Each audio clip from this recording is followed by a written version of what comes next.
television highlights of the news of yesteryear.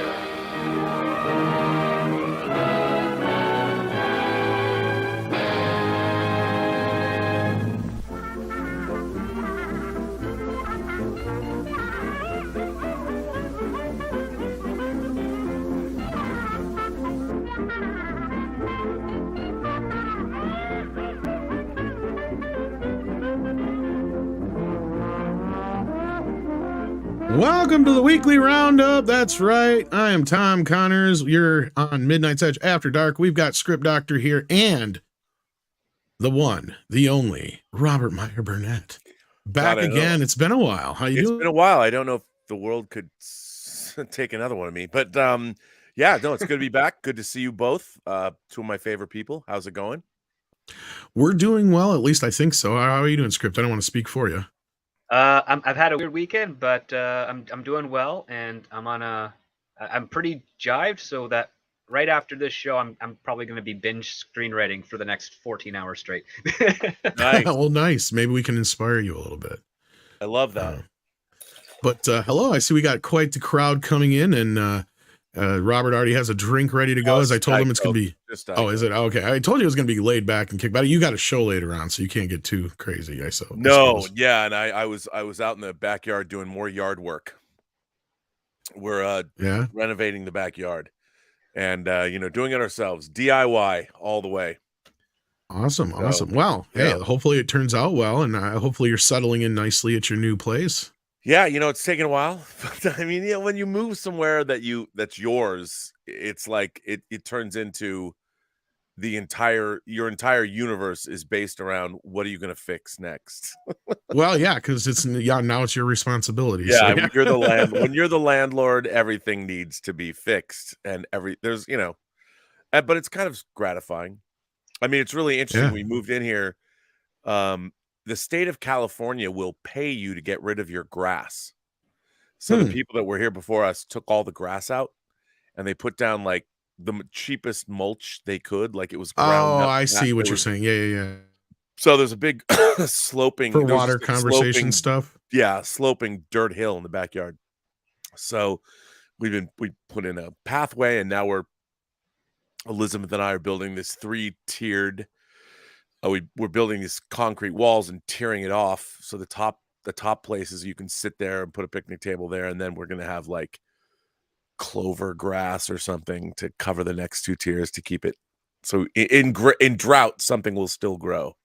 That's gonna look like a great kind of European castle style. That's thing. Exactly what Elizabeth was going for. She's like, "This is very French." I'm like, "Whatever you say, babe." I just Louis VIII. He did it right. Yeah, give me the pickaxe and I'll dig the trenches. That's literally what I've been doing. I've been with a pickaxe and digging the trenches. That's all right. But no, we've got a lot of people here. Please hit that like button, share the link out, let everybody know we're live right now.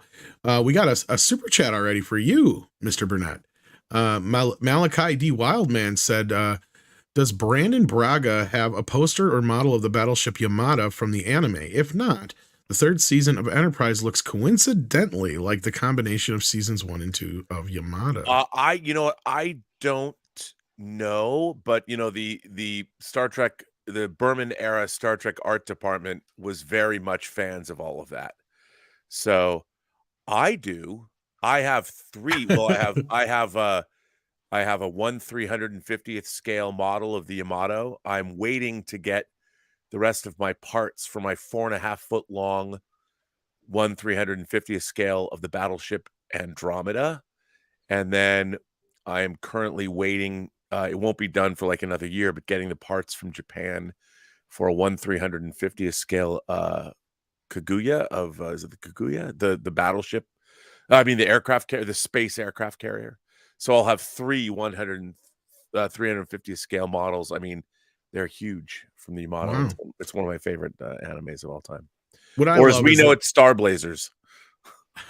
What I love is that this is a nerdy question, and it kicks off the show because it's so we nerdy. Are a bunch of nerds here. Super nerd. Unapologetic. Look, you and I cross over in once in a while in our reporting from time to time. We have with Star Trek in the past, and we did recently with some Warner Superman stuff.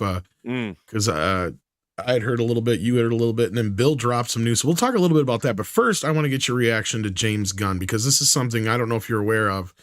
But I've been doing a lot of reporting on some stuff I've been hearing from the inside about the whole DC goings on. And I've been pretty spot on in my reporting. And James Gunn was somebody I'd heard that they were whining, dining, and 69ing for some time to try and take this job. And he finally did. Yeah. And I'm curious, what's your reaction to this? I haven't had a chance to really talk to you about any of this stuff. Happened, but knowing that you have a little bit of a history with James, I'm curious. This is a big news for Hollywood, and Peter for that matter. Yeah, because yeah, I mean, I'm a big James Gunn fan. After we made Free Enterprise in the late 90s, the company I was with, you worked on these guys with The Specials. Yeah, we produced a low budget movie called The Specials that had a great cast: Thomas Hayden Church and Paget Brewster and Jamie Kennedy and Rob Lowe. And James Gunn actually wrote the script, and he played a character named Minute Man, and Sean Gunn played Alien Orphan. And it was directed by Craig Mazin, who's the showrunner for The Last of Us, and he did Chernobyl. And if you guys haven't seen it, it's ahead of its time. I will say that. It's you know what? I look back at it and I understand that, it was the first thing Craig Mazin had ever directed. And I thought the script was great and the cast was great. And I wish we had a little bit more money to make it. That's the thing. That's honestly, Robert, after I got done watching it, that was my first thought, was like, God, if these guys had just a little bit more money. Yeah, we had no money. You can tell, but it's like you guys had such a great idea and you had such talent behind it, right? Like, yeah, and it was everybody, like, James Gunn he'd just come from Trauma. And it has that feeling to it too. Yeah. Yeah, it's definitely got it. And Craig had never directed anything before. But I'm still, the cast was good. It's pretty funny about the world's really great cast, actually. Great superhero team. Yeah, it's an incredible cast. I mean, if we had $10 million to make that movie, it would have been a classic. Everyone I bet. Known it. Especially if with like Avengers and all that kind of stuff in that age. Yeah, it could have had this huge cult following I could have seen, but no, it was brought to my attention, and I remember seeing it years ago. I think on cable. Did Stars have it or somebody like that? Yeah, back in the day. Yeah.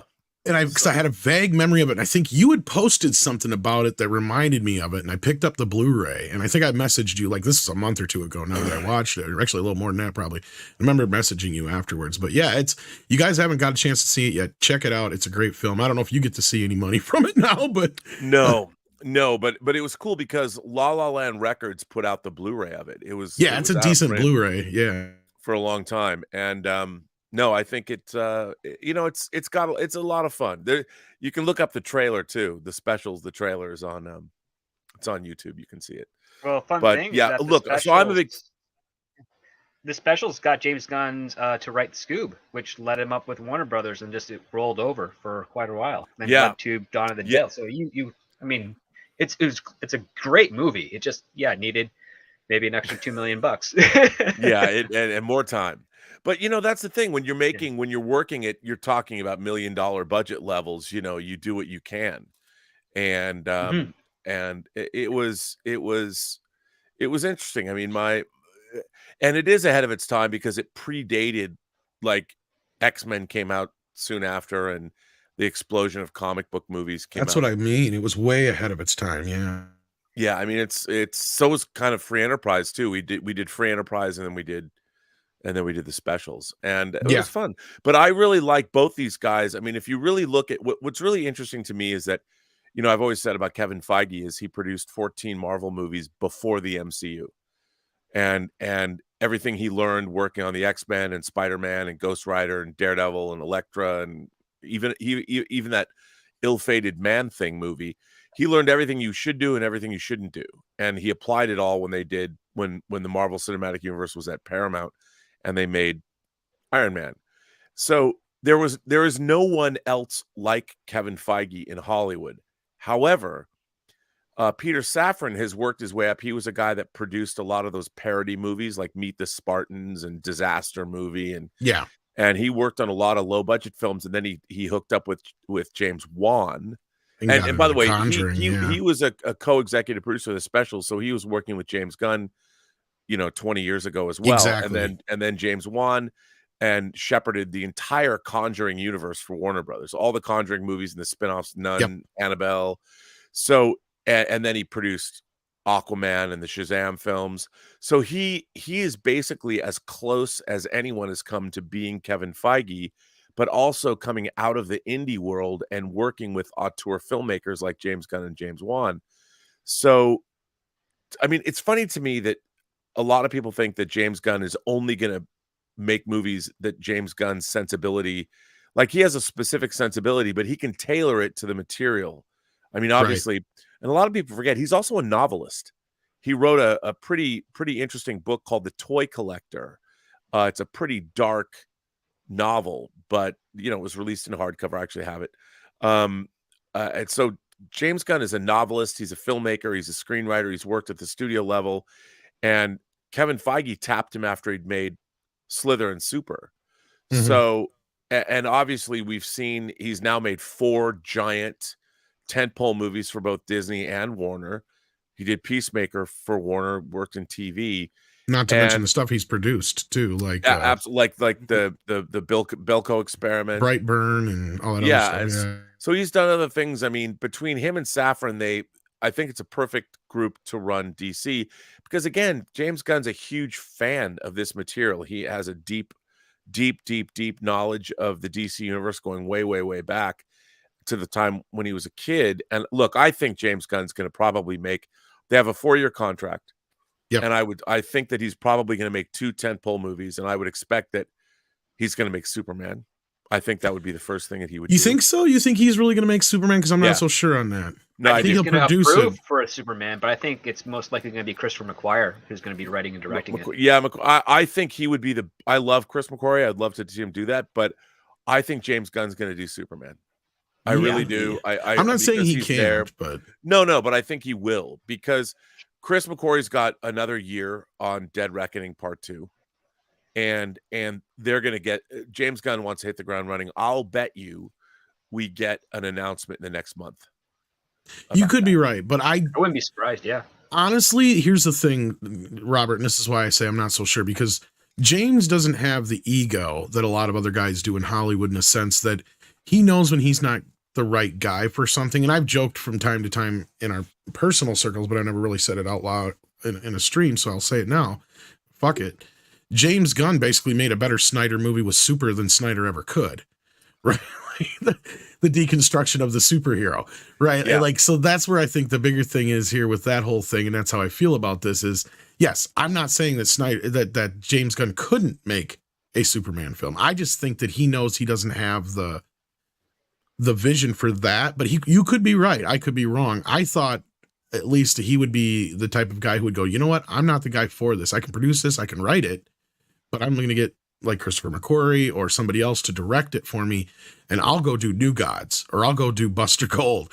I mean, yeah, or something like that, you know, Challenges of the Unknown or something. Yeah. I think though that DC, David Zaslav, they want a Superman movie. You know, they don't want, they need to establish, I think they want a Superman movie. I mean, if you look at what we're getting now, already we've got the Flash movie, we've got Fury of the Gods, Shazam, Fury of the Gods, and you have Aquaman and Blue Beetle. Those are not, Blue Beetle. And those are the movies that are coming out theatrically in the next year. Those are already done. They're already made. They're already in various stages of completion. So the DCEU, all of those are DCEU movies. I would imagine Blue Beetle is as well, because Flash, Batman, Flashpoint, whatever. You got that. You've got Aquaman, and Shazam is now the 3rd movie in the Shazam. Now it's a trilogy with Black Adam. So the DCEU is chugging right along. We also have Matt Reeves' Penguin TV series and the Batman 2, whatever that's going to be. And there's also, what am I drawing a blank on right now? Oh, there's Joker, Fall Edu, and that starts shooting next month. Yeah, or this either month. Next month or early next year, something like that. Yeah, that's deep into pre-production, and that's its own thing. So you got the Batman, which is his own thing, Joker, which is his own thing, and then you've got the Batman. I've heard is not such a done deal. See, this is the thing I keep hearing, is that a lot of the Batman 2 is predicated on how well the Penguin does. Because I heard that was kind of a mixed bag for them at DC, and I don't know what you've heard from your people, but because what I had heard was that they had expected it to make $1 billion, it didn't make $1 billion. What it did tell them is that people weren't as hung up on the quote unquote Snyderverse as some people would like to think, but at the same time, it didn't show that this was what people wanted. And I heard Zaslav is willing to go forward with it if they can bring the budget down, make it less than 2 hours, and the Penguin is a hit. That's kind of what I had heard. I don't know what you had heard otherwise. I mean, the thing about the Penguin is it's TV. You know, it's HBO, and it would be like, I would say we saw the reverse of that with Peacemaker and Suicide Squad. You know, where Peacemaker, and that's why I believe it, because that's kind of where they figured this with if it wasn't for Peacemaker, I don't think we'd be here where we're at right now. But go ahead. Sorry. I think though that, you know, that a new whatever new iteration of the Batman is, you know, it's something they have to build upon. It's still made over 750 million worldwide, which is it was expensive, and they made it during the pandemic. It's still a very respectable gross. I mean, and I think that it'll just, and again, you never know when you have a new filmmaker taking a new franchise over and starting from scratch with a new actor. I think it's I mean, $1 billion, the idea that every movie has to make $1 billion is silly. No, but this is Batman, and they were kind of sure. I mean, that's what absolutely, like, that's the thing. And of course, this was pre-Zaslav, and Zaslav is just kind of looking at the numbers now, from what I've been hearing. But again, I'm curious to hear what you're hearing on your end. No, he has to make cuts. I mean, the thing is, they have to figure out how are they going to cut $3 billion, and that's what's been going on. But I think that those movies, look, anybody who makes a single movie that grosses, I mean, even if you spent $300 million, which nobody should, but if you did, let's call it 300 million with P&A, you know, the movie and marketing, which is not out of the realm of possibility for a Batman movie. Still, $750 million it's not a massive hit, but it's still respectable. I mean, they probably still made a profit. It's break even territory, basically. But well, it's a good bragging right number, and that's very useful in Hollywood, especially when you're dealing with, you know, bank credit lines and bank loans and things of that nature. Yeah, I mean, my argument, especially considering the fact that with the way the technology is, you can do stuff a lot cheaper and take the time you need in production. It's just the impatience of certain studios that is hurting it, which is why I think the price tag is so high. I don't think there needs to be a Batman movie that's greater than $120 million for a production. Right. Same with like a Superman or Flash, maybe Green Lantern for up to closer to 200 million, because if it's going to be like a space cop story, you will need money for the effects. But for these types of stories, these types of characters, you can have a handful of really great epic theatrical films. But if you really want to mine the IP that Warner Brothers has, like serialized TV is probably the best that you can do for it on a lower budget that you can amortize over multiple seasons and break it up to stay in the conversation of things. But until the streaming side of stuff can return the money that would be considered like profitable, like network television in the 80s, they're not going to really invest on that. They're going to stick on the theatrical side for the next few years. Yeah, I mean, look, you know, domestically, the Batman, I'm looking at Box Office Mojo now, it made 369 million domestic and 401 foreign for 770. That's a very respectable. Yeah, I'm not saying it didn't, but here's where I had heard, and this is again going off of what I had said before, is basically what I was told is that it sent mixed signals, right? And this is why, this going back to this article I have up on here, like Gunn does key in on the reset of the DCU, right? And he has given it a name now. It is DCU. It's always been DCU. It is, and Script I know appreciates that because that's what he's always called it. Because he's like the Warner Brothers told DCEU. Me it was. Yeah, he's like DCEU was never a thing. Yeah. But yes, but he's also acknowledging that there will be a multiverse aspect to this. But at the same time, I feel like we've reached a point where the Batman, the Joker was a huge success, right? There was no chance we weren't going to get a sequel. A $65 million movie that made $1 billion. Exactly, and that's what I had heard was that studio movies ever made. The first thing Zaslav did was greenlit Joker 2. In fact, I had heard that was something that came down before he even stepped foot in the door, was that he wanted a pitch for Joker 2 day one. And that's why that moved along so quickly. And then he reassessed all the movies, and a lot of them are getting reshoots. But the Batman was a point where because that was why we haven't heard this idea of the Snyderverse coming back, because it's the same kind of a thing there. The Batman wasn't the big hit, or we would have got a complete reset. We wouldn't be getting all this other, Henry Cavill back and possibly Ben Affleck and all that stuff coming back for more. If it wasn't for the fact that if that would have made $1 billion, Pattinson would be our Batman right now, is what I'm trying to say. Since it made only $700 million, that told them that people are willing to move on from the Snyderverse, but they're not willing to buy into this Pattinson Batman kind of thing yet. So I've heard they're reluctant to keep moving forward. That's still a very, for a first time out. But the problem is it didn't do much better than the other DC movies, is what they said. Yeah, but I mean, it's still, it's still respectable in the sense that you've got a new actor playing Batman. It is, Robert. And I guess from the perspective I'm saying is like, look at how Marvel is making $1.2 billion a movie with characters that nobody knew who they were 20 years ago. That's kind of where they're looking at it from. Sure. And these are Batman and Superman. They shouldn't be a problem with them making. They should be basically an easy marketing aspect. But I will say this, considering, I find the Batman to be the worst written Batman movie ever produced. But it's the fact that it made 700 million worldwide is definitely nothing to balk at, considering how bad a movie it was, in my opinion. But I mean, it didn't. With it being 3 hours too, yeah. Yeah, it had a lot of stuff working against it. Some stuff it was able to overcome for financially, and some stuff it couldn't, such as the 3-hour runtime. That hurt the screening process. That limited the amount of showings they could have per day. And I think if they were lucky to get 700 million, considering the fact that they lost essentially a third of their potential showings because it's a 3-hour film. Yeah, and even at 3 hours though, it still made 770. I mean, yeah, I think that certainly isn't that's nothing to sneeze at, No, and that's why I said I haven't heard that the Batman 2 is dead, but I've heard it has a lot to do with how Penguin performs on HBO Max.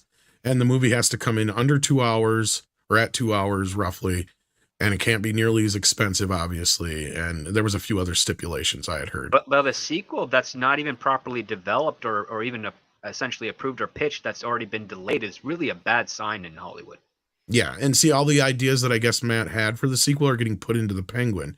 And his 4-picture deal, from what I heard, doesn't necessarily mean it's all going to be Batman movies or anything Batman related. Right.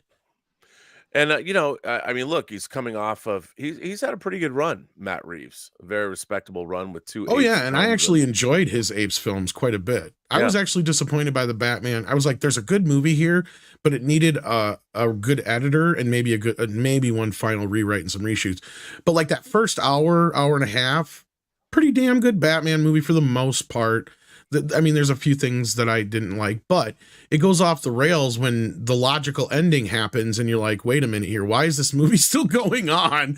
And it just keeps going and going. And that's another big problem with it. And I don't want to sit here and talk bad about it, but like, that's kind of what I'd been hearing, was like that it didn't do what they were hoping it would do. Kind of like with the Snyder Cut, getting back to the whole Suicide Squad thing.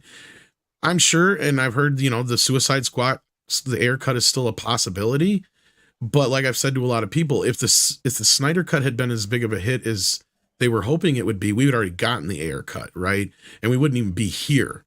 They would have just announced Snyder's coming back. We're doing a Snyder revival kind of thing. Well, the real problem is that Suicide Squad did really well. The original cut. I mean, the original cut did. I mean, I can't. As far as from an editorial standpoint, I find that movie unwatchable.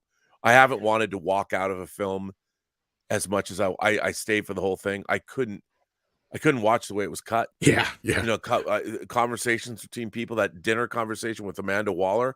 That's when I wanted to. I'm like, I'd never seen a major studio movie edited like that, and I'm like, I don't know who approved this. It was really weird. I've never seen. Most people don't pay much attention to that, but I'm like, I really had a hard time physically watching that movie. Like I had a physiological reaction to it as an editor myself. Yeah, and I found it inexplicable. I'm like, who approved this? Well, and Script Doctor worked on it, and he has never said anything good about it. Oh, we loved the crew and the people we interacted with, but we hated the pages that we had to set up for and shoot. We thought this was a terrible, terrible script. And we're like, this is the guy who did Training Day. How is this so bad? Yeah, it was just, oh man. But I mean, I think, look, the funny thing about the Snyderverse is it's never gone away. No, and that's what I and reminded Aquaman people. 2 are Yeah. part of the Snyderverse. I mean, theoretically, you could there's an argument to be made. Even Shazam wasn't in the movie. Shazam is in, and the Flash movie. I mean, the Snyder and Wonder Woman is still, all of these things are still part of the Snyderverse. And I understand when people say the Snyderverse, they mean Zack Snyder coming back. It will never happen. Zack Snyder is never, ever, ever, ever, ever going back to DC to direct a movie, ever.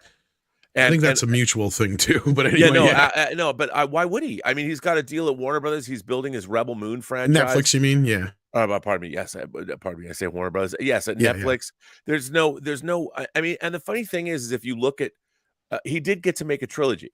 The director's cut. I like Zack Snyder's Justice League quite a bit, and if you look at Man of Steel, the Ultimate Edition of Batman v Superman, and then Zack Snyder's Justice League, that's a very respectable. If you like Zack Snyder's style, it's a very respectable trilogy of movies. And while I would love to see him do another Dark Side story, it's never going to happen. And his legacy, the people that he cast as Aquaman, Wonder Woman, and the Flash, and Batman continue to be in movies. So that's pretty good. It's amazing. But if you think about it, Aquaman with Jason Momoa, who he cast as Aquaman, made $1 billion. And that's an epic win for Zack Snyder and his casting. And I'm sure that Aquaman and the Lost Kingdom, that's also going to make $1 billion. Flash, I've heard Flash. No one has said anything but how excellent the Flash movie is, despite what's going on with. I'd say the Flash's biggest problem is Ezra Miller. Yeah. But you know what? Only we pay attention to that. The general movie-going audience doesn't know fuck all about what. No, you're right. And I brought that up before too. But I have been. I've been hearing they're closer now to replacing him in the movie than they. However, I will argue that if Zack Snyder or maybe someone at WB got involved and said, "No, we don't want Jason Momoa for Aquaman, even though we like him. We want Alan Richardson, who is in Reacher and who is far better built body-wise, and women love him way more than Jason Momoa, but he just hasn't crossed into that next tier yet. I bet if he was this front and center of Aquaman, that movie would have made $1.5 billion. It might have, but the guy's had the body of a 26-year-old for the last 10 years, and a jacked 26-year-old. No, absolutely, but I mean, it still made $1 billion, and I think that it continues the Snyderverse, and the fact that we've got all these characters, they're still going to make a Wonder Woman 3 whenever that happens. That should be soon. And I've heard that's on the docket. Yeah, and I would love to see Ben Affleck come back. I'd love to see Ben Affleck make his. I have a feeling we're going to hear real soon that he is signed on for at least a couple more movies. Yeah, I mean, maybe not as many as Henry, but I have a feeling. Right, and I think that, and that if you consider that, the Snyderverse has never gone away. I mean, if you're a Snyderverse fan, it's not Zack Snyder directing, but the people he cast continue to make movies. So all those films the stench does linger. That's kind of how it works. Well, and this is what I've been trying to say to people is, okay, you have the best of both worlds here. We've got Henry back. I guarantee you, like I said, a little birdie has told me the chances are we're going to hear something real soon about Ben Affleck coming back, more than just for the Flash and other things that he's reshot now, Aquaman and things like that. So at this point, it's a complete reset. And I've been telling people the same thing you have, Robert. We are still in the Snyderverse. As far as they're concerned, it never ended.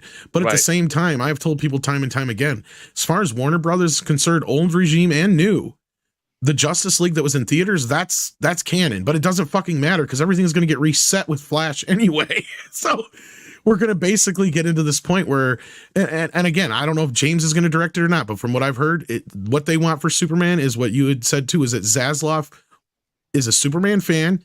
He wants an old school Superman. He wants a traditional Superman movie. He wants one that, is more in vein of the classic Superman that we all love, whether it be Christopher Reeve or the older comics, what have you.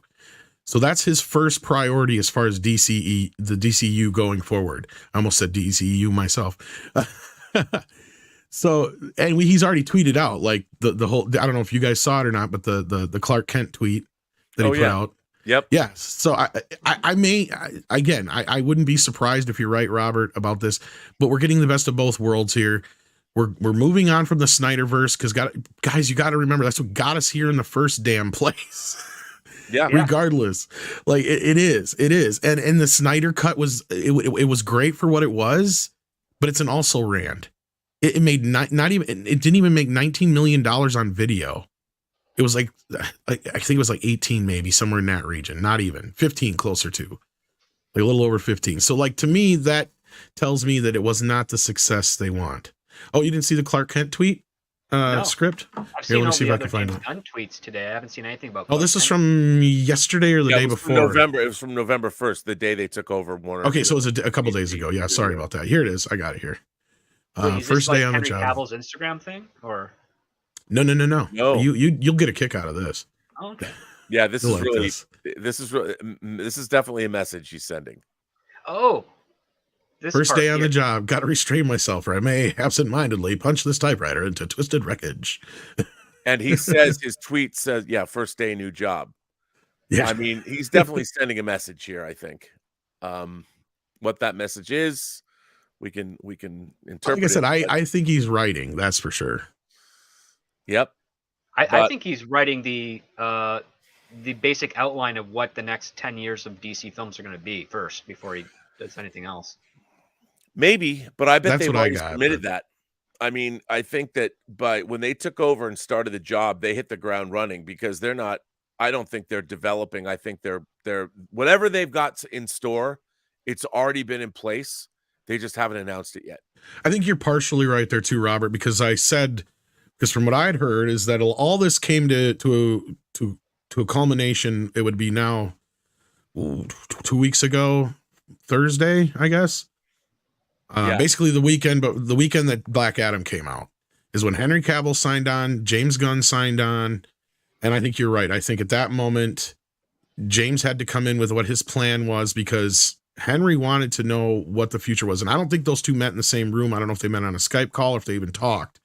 But when Henry signed on, he must have signed on that he was happy with the direction they were headed and that he was going to get some input is what it sounded like to me. Yeah.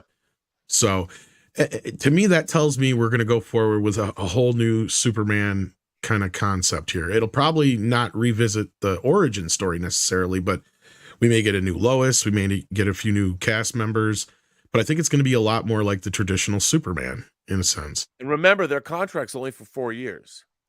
So Which gives them 2 movies essentially. Yeah, that's why whatever they want to do, they're going to do it. They're going to hit fast and hard, and whatever they're going to do, it's going to happen very quickly. I can't wait.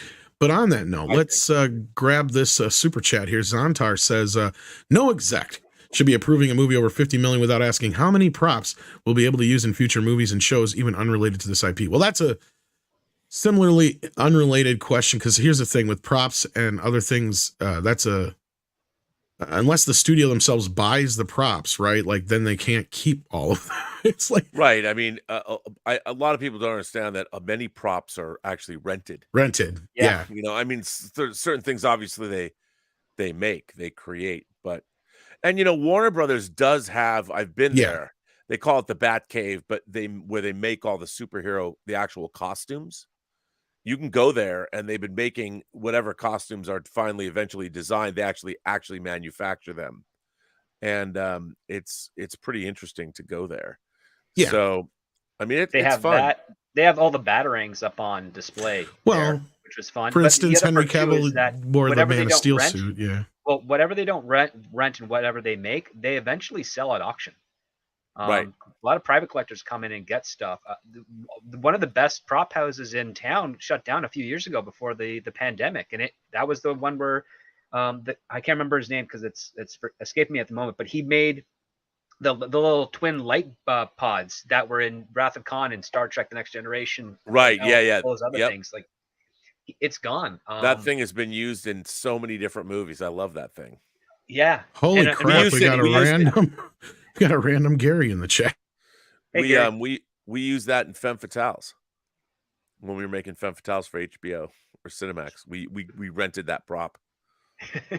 It's a great prop. Nobody knows what it does, but it's really beautiful. Yeah, it looks good. Well, it's a little different than for like TV shows or Star Trek, because that's the thing. Wouldn't they? All the props that we kept seeing them reuse weren't those ones that they had created in house or paid for? Basically, is that the whole Well, thing? yeah, during the Berman era of Yeah, Star yeah. Trek, I mean, the Voyager engineering, the intermix chamber was made for Star Trek: The Motion Picture, and when they were shooting Star Trek on the Paramount lot from the original series on, they were able to use so much of that stuff was repurposed all the time, and they were able to use that, and it really helped add production value to the shows. So that's always been something Star Trek has. Yeah. Yeah, and sometimes you can do that if for certain things, but as far as the $50 million thing, if you're doing smaller level stuff, like I was going to say earlier, there's no real excuse that you can't do a good Batman movie under $100 million, probably. Like maybe a little over if you have to on certain things. If you got a big, huge like fine finale, or you're building all the sets like Tim Burton did or something like that. But Unless otherwise, you wanted to shoot totally practical. Yeah, well, that's what I was going to say. On the streets of someplace on Toronto. Yeah, no, and that's not impossible, and I don't think they shouldn't. In fact, Gary, it's funny, he showed up when he did, because one of the first conversations I remember having with him, God, almost 5 years or better ago now on YouTube, is where we talked about how cheap it would be to make a Batman show, and how Warner is stupid that they just haven't done that yet, considering the Rogues Gallery, considering how most of the villains would be so easy to costume or make up. You don't need a ton of special effects. You don't need to make Batman fly. You could shoot it in Toronto, like you said. No, you wouldn't shoot it in Toronto. You'd shoot it in Hamilton, because it's Hamilton, far more there you go. than Hamilton. Yep. Either way, Toronto would be better for Metropolis, actually, because it's such a clean and futuristic looking city. Yep. And because it's right on Lake Ontario, you got that. You can do tons of really great stuff shooting out on the water in that for a Superman show or film. Yeah, and in that case, it's like, yep. See, he said Batman TV show is a no-brainer, but they're afraid to put Batman on TV for some reason. They don't want him on TV. Well, because they see him as their golden goose. Golden goose. The thing is, Batman does deliver a lot of money. Yes. Like, they're not wrong on that. Yes. The problem is that they haven't found the formula, especially with the streaming market right now, where, hey, if we were to do, say, like, something like Daredevil did on Netflix, that for Batman on HBO Max, and make it a weekly show as opposed to a binge, they would, I mean, if they could find a good ad tier model for it or something, they would be a golden goose thing. And there's lots of stories they could adapt that we haven't seen Batman participate in before on a budget that would work for that. Same thing with Superman, same thing with the Flash. I mean, one of the things that unfortunately Warner Brothers has botched, and even on their CW side of stuff, is they don't find the appropriate subgenre that reinforces the character so that you broaden your audience. So they don't understand that Batman is a detective story. They're like, no, it's dark and noir. It's like, you can play with noir, but really it should be mystery driven. And I totally agree. Exciting. And then Superman should be adventure with a little bit of romance between him and Lois. The Flash could be cool CSI at super speed. Green Lantern, space cops, like Lethal Weapon in space. Yeah. You just have to kind of approach that and find that nice sweet spot balance. And then if you have someone like James Gunn at the helm and Peter Safran who's paying attention to the money, it's like, okay, what's the cool through line we can have to make these shows kind of stand on their own, but not so far apart that they can interact with each other. Well, and that's why I think they chose these two specifically, Safran. Let's talk about him for a minute, right? Because Script and we had talked at length about this, both on and off stream, and he went and found like the 7 degrees of Kevin Bacon whole thing of how all these people connected, which you brought up some of earlier, Robert. Yeah. And that's just it. Safran, I think that's part of the reason that these two were chosen, is because they can do this, and I think Zaz knows they can do it on a budget, because The Conjuring is something that's always overlooked. Sure, comedy is another thing that can be done on the cheap, but The Conjuring universe is one of the biggest franchises right now. Yeah, and everybody always overlooks it when they talk about IP franchises. Yeah, because it doesn't cost $1 billion to make. They make those very economically, and they have a huge return. I mean, who would have thought? And if you look at that Annabelle creation, the second Annabelle movie is far superior to the first. So they learn from their mistakes. I mean, even like some people would say Conjuring 2 is better than Conjuring 1. And obviously when James Wan leaves to go off and do other things, they give other directors a chance to come in, and they're not going to get the same results that they have with the James Wan, but still, it's making money for the studio. And what It's on people a don't budget. understand too is that if you're a producer, and you've worked for a studio making movies that are successful, that goes a long way. And you've got like Chuck Roven. If you look up Chuck Roven's name, he's not somebody that anybody really knows about or thinks about. But if you look at how many DC and big budget Warner Brothers movies Chuck Roven has been involved with as a producer, he's somebody they hire to get these movies made. And he's sort of an unsung hero. He's got such a great list of credits, but no one knows his name. Yeah. And so if you have that relationship with a studio, that's worth its weight in gold. And we, a lot of movie fans, a lot of movie pundits don't know a lot of these people because no one writes about them. They're not being talked No, but these about. are the people that we get to know, because that's when we figure out the connective tissues sometimes, or why things are made with who and why and where. Right.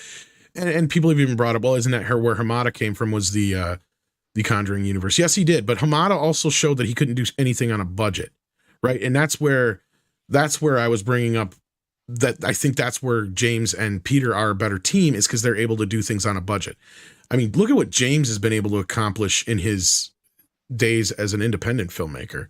Like, Oh yeah. Super, all that stuff he's done before. It's always done on the cheap, but it looks like $1 billion was on the screen. Even the movie you guys did together, The Supers. Like I said, it felt like, it's like, you know what? This would have made a great TV pilot.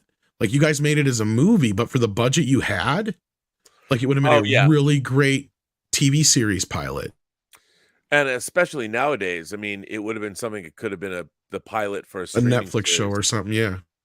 And it or on costs HBO a lot less than a normal pilot now costs. I'll tell you that. Probably. But no, I could see where you guys and them are able to do a lot with little. And that's the thing about The Conjuring, is that their budgets are not astronomical. That's why they've made so much money. Yep. And it's one of the hugest franchises in the world, even though it's not mentioned in the same breath as Star Wars, Marvel, and so on. It is almost as profitable, if not more profitable than all those, because they make these movies for next to nothing and they make huge bank. Yeah. And it's I think that's what Zaslav picked them for, is because he knows these guys can make them big superhero movies on a smaller budget, I think. I agree. I mean, I think that's part of it. Why spend all this? Why do we have to spend this much money to make these kinds of movies? And I've never understood that. You can always make these movies cheaper. It's just when you're making movies at the studio level, everybody wants everything. They want all the bells and whistles. They want everything, and they don't think about trying to save money. When you're making a $200 million movie, you get whatever you want. Which to me is sort of silly, because why do that? Why always make movies? Why do you expect to spend that much money? Well, I always just suspect that it's part of, like, I say this jokingly, but there's something truth to it. It's a little bit of a organized crime mentality. There's clearly some money laundering going on with some of these bigger budget films. Always is. I mean, the Henry Cavill Superman suit, which is a god awful suit, was obscenely expensive for what it was, and it's like, well, why don't you? I mean, for the original Superman film, they had to get a custom weave of fabric from Germany that wouldn't absorb sweat, and it cost them a fraction. Adjusted for inflation, it cost them a fraction of what they ended up spending for that plastic monstrosity that they put Henry Cavill in.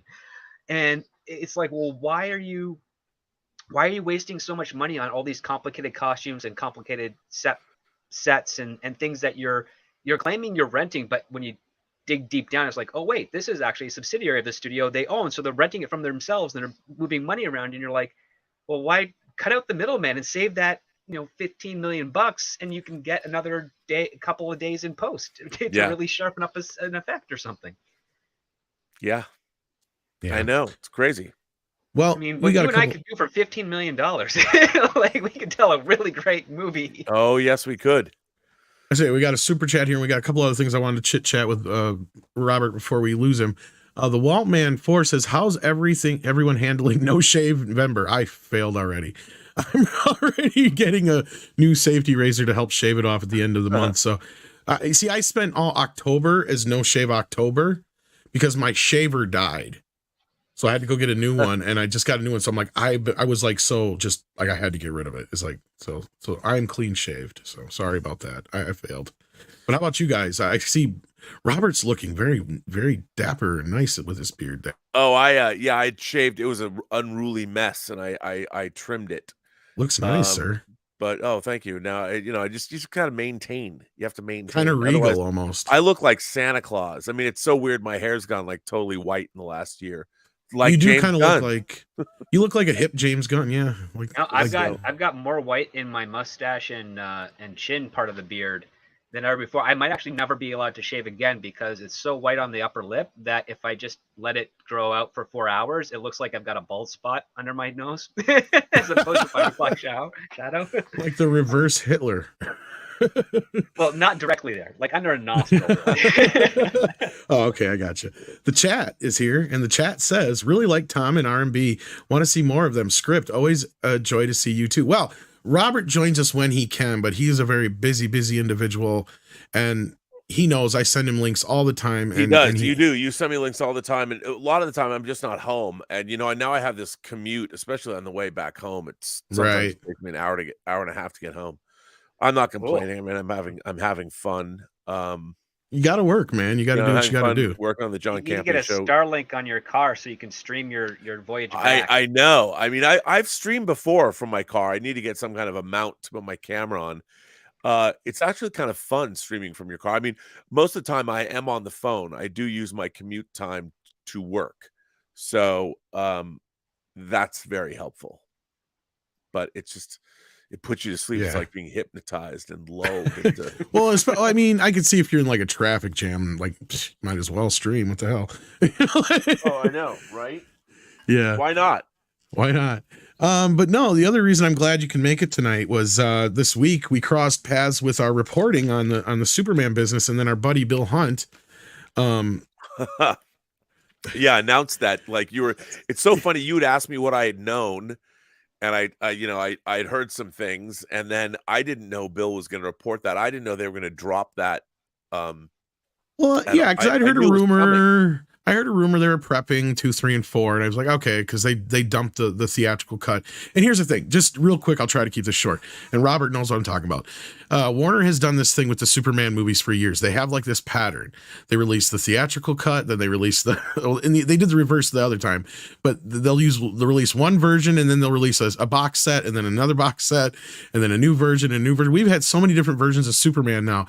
So I'm like, okay, they're going to end up doing the theatrical cuts, and then maybe somewhere down the line, we'll get some of the other cuts if they have the ability to do them. See, here's the thing that I was worried about was what kind of stuff they had to work with, right? Because I know they found a bunch when they were working on that special edition, 20 years ago? I don't know if you had anything to do with that, but I don't know if you know anybody who did. But when they did the original special edition cut, as it came to be called, and then a couple years back, they scanned the TV version in and put it out on Blu-ray, and that was a 3 hour and 8 minute cut. Yeah. Which I wish they had redone the sound, but I was like, you know what? I'm not going to bitch because I got it. I've been wanting this version for a while. So that's, I guess, the bigger question. I was trying to get out of you. Are we getting the Donner cut? Is what I was trying to get out. So I don't know what you could tell us what you know about it, but for the real quick, we are getting Superman 2, the theatrical and Donner cut in 4K, Superman 3 and Superman 4. That's what we know right now, officially, at least from Bill Hunt. What else do we know besides that? I told you already. The man below me knows more. That's about all I've heard. I mean, I'd love to see all that.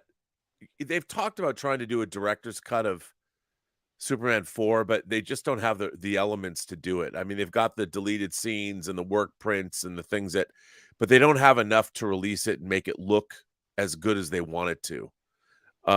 That's why we've only ever got the deleted scenes, because I do think that I would love to see a recut version of Superman 4. Me too. I mean, like the Christopher Reeve cut or whatever you want to call it, or just something that's just less goofy. I mean, tonally, I mean, obviously, Nuclear Man's pretty goofy, but that film was really hampered by it's a Canon film. Canon got the rights and all kinds and made it made it, and it suffers from its budget and the ability they had to pull it off. And I would It's love missing It was 30 minutes. That's the other part too. more than that, actually, I think, wasn't it? yeah, and it's incomprehensible. It's not great. Well, we And have it's hints too of it bad. through the deleted scenes. I think, Yeah, I can't remember. I think the comic adaptation or the novelization may have some bits and pieces that were also in it. it's But not. You could never save that movie. no. That and No, Superman I mean you can make it 3. a tad better, but you can never really save it. But my concern and of this and has to do with what's the QC on this 4K stuff, because the last two Superman related things that they've released out on Blu-ray and HD have been really poor. Like I have the Superman Blu-ray, and in the episode of the animated series Blu-ray, and in my version, and I'm waiting to get back an email because I already sent it in a complaint. At the very end, Lex Luthor's in his office complaining about losing money, and it's chroma keyed. Like, it's not chroma keyed, it's green screen behind him.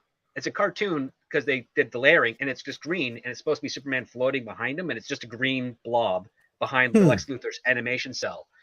And then you and I, Tom, the other day, were DMing back and forth about how on the Lois and Clark HBO Max HD up res, they're missing sounds, they're missing special effects, their color timing is off, and on top of that, they own a number of the songs that are on the DVD. Like Warner Brothers owns those music catalogs, and they don't use them in the HBO Max thing. They do sound-alikes. Like they replaced REM with some sort of sound-alike song.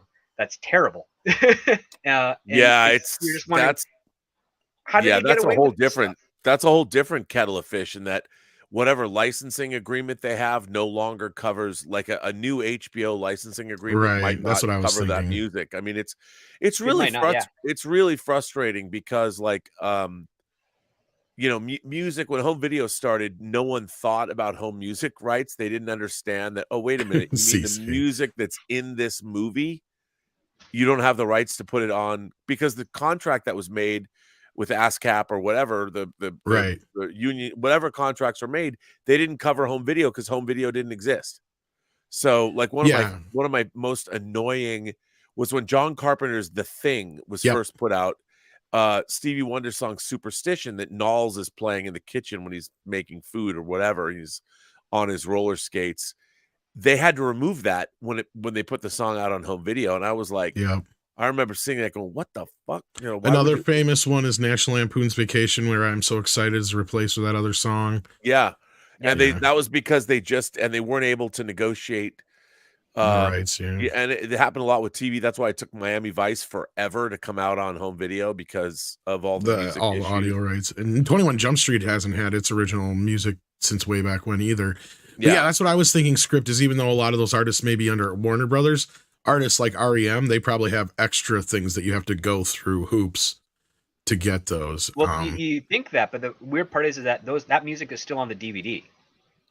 Which on the DVD they probably made the deal for, but for the streaming, like Robert's saying, is they didn't want to deal with. They just didn't want to fucking deal with it. Because when the DVD came out in like 2004, the standard contract at that time, especially if you're releasing it, is any and all platforms here to and have yet to exist in the known universe. That's a clause that's in all of those. Unless they somehow manage to negotiate that clause out, which is really hard to do on Warner Brothers' side, they should technically still have the rights to use that song.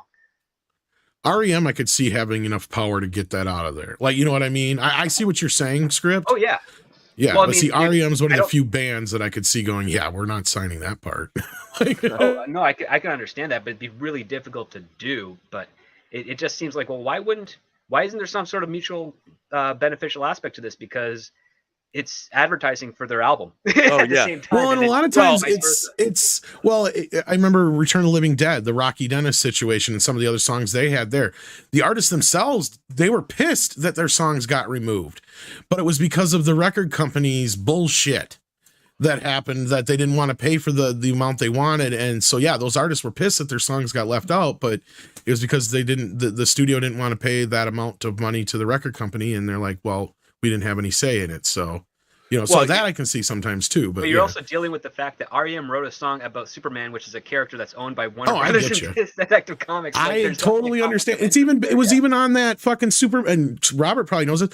They did a Superman Returns for when that came out. They did a compilation album of a bunch of artist doing Superman songs. I'm pretty sure that song was on that album, wasn't it, Robert? I think it was. I'm Yeah. pretty sure it was. But again, you know, it's funny because now I was reading an article today that some of the most popular music that gets released today is all from video games.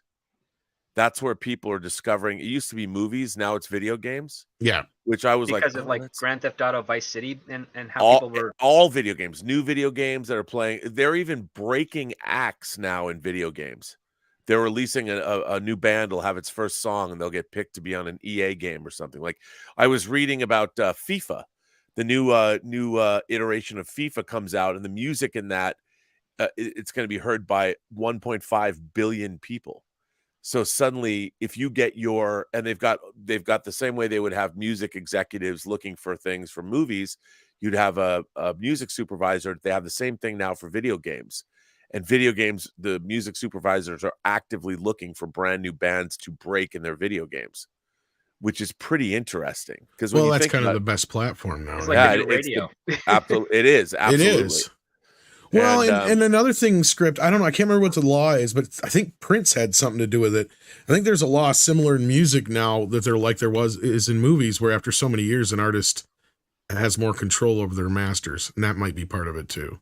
I'd have to look into when that and how that actually affects, but sorry. Yeah, Robert. I mean, it's really interesting because when you think about it, I mean, it comes down to the fact, like I was listening to an interview with Stallone was doing for Tulsa King, and he once again was still bitching about the Rocky franchise. And, you know, I always say, I kind of say it tongue in cheeks, but it's absolutely true that you don't get what you deserve in Hollywood. You get what you negotiate. And in 1975, when they started, nobody was going to make Rocky with Sylvester Stallone in the lead role. And that was his demand. He wrote it. He was going to be Rocky. No one would do that with him because he couldn't accept Irwin Winkler and Robert Chardoff, who's passed away. But Irwin Winkler, they put up the money. You know, when no one else would, they bought the Rocky franchise and they invested in the first Rocky. Rightly or wrongly, they own it. And it's rightly because no one else paid for it. And to listen to Stallone, who has made tens of millions of dollars off the Rocky franchise, but he doesn't own it. Yeah. And, you know, he complains about it. And look, he's 75 now, I think, or something, 76 or something. Yeah, I'm of two worlds on this because I know what you're talking about, Robert. Part of me agrees with Stallone, but then the other half is you're right. You get what you negotiate for. Yeah, I mean, what you deserve. The thing is, it when they made Rocky, no one knew where Rocky was going to wind up 45 years later. And the fact is, at the beginning of your career, and this is true of anybody in any business, you have to be very careful about the deals that you sign, especially if you work in the arts.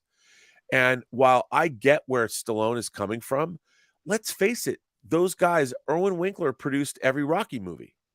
And Stallone, as the Rocky movies went on, they had to pay Stallone to play Rocky. So it's not like he didn't make off like a bandit.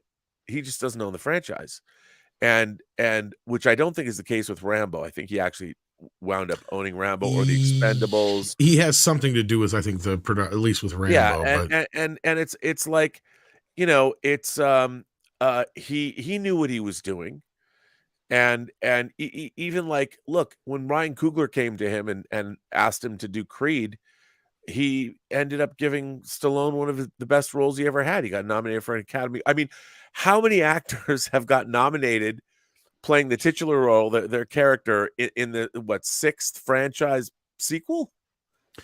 And I know he got a nomination for playing Rocky Balboa in Creed. Well, and here's the thing: is and this is where I kind of get on his side, is because he was the one who pushed for that. If it wasn't for him, that movie, because nobody took that movie seriously when it first came out. Even he didn't.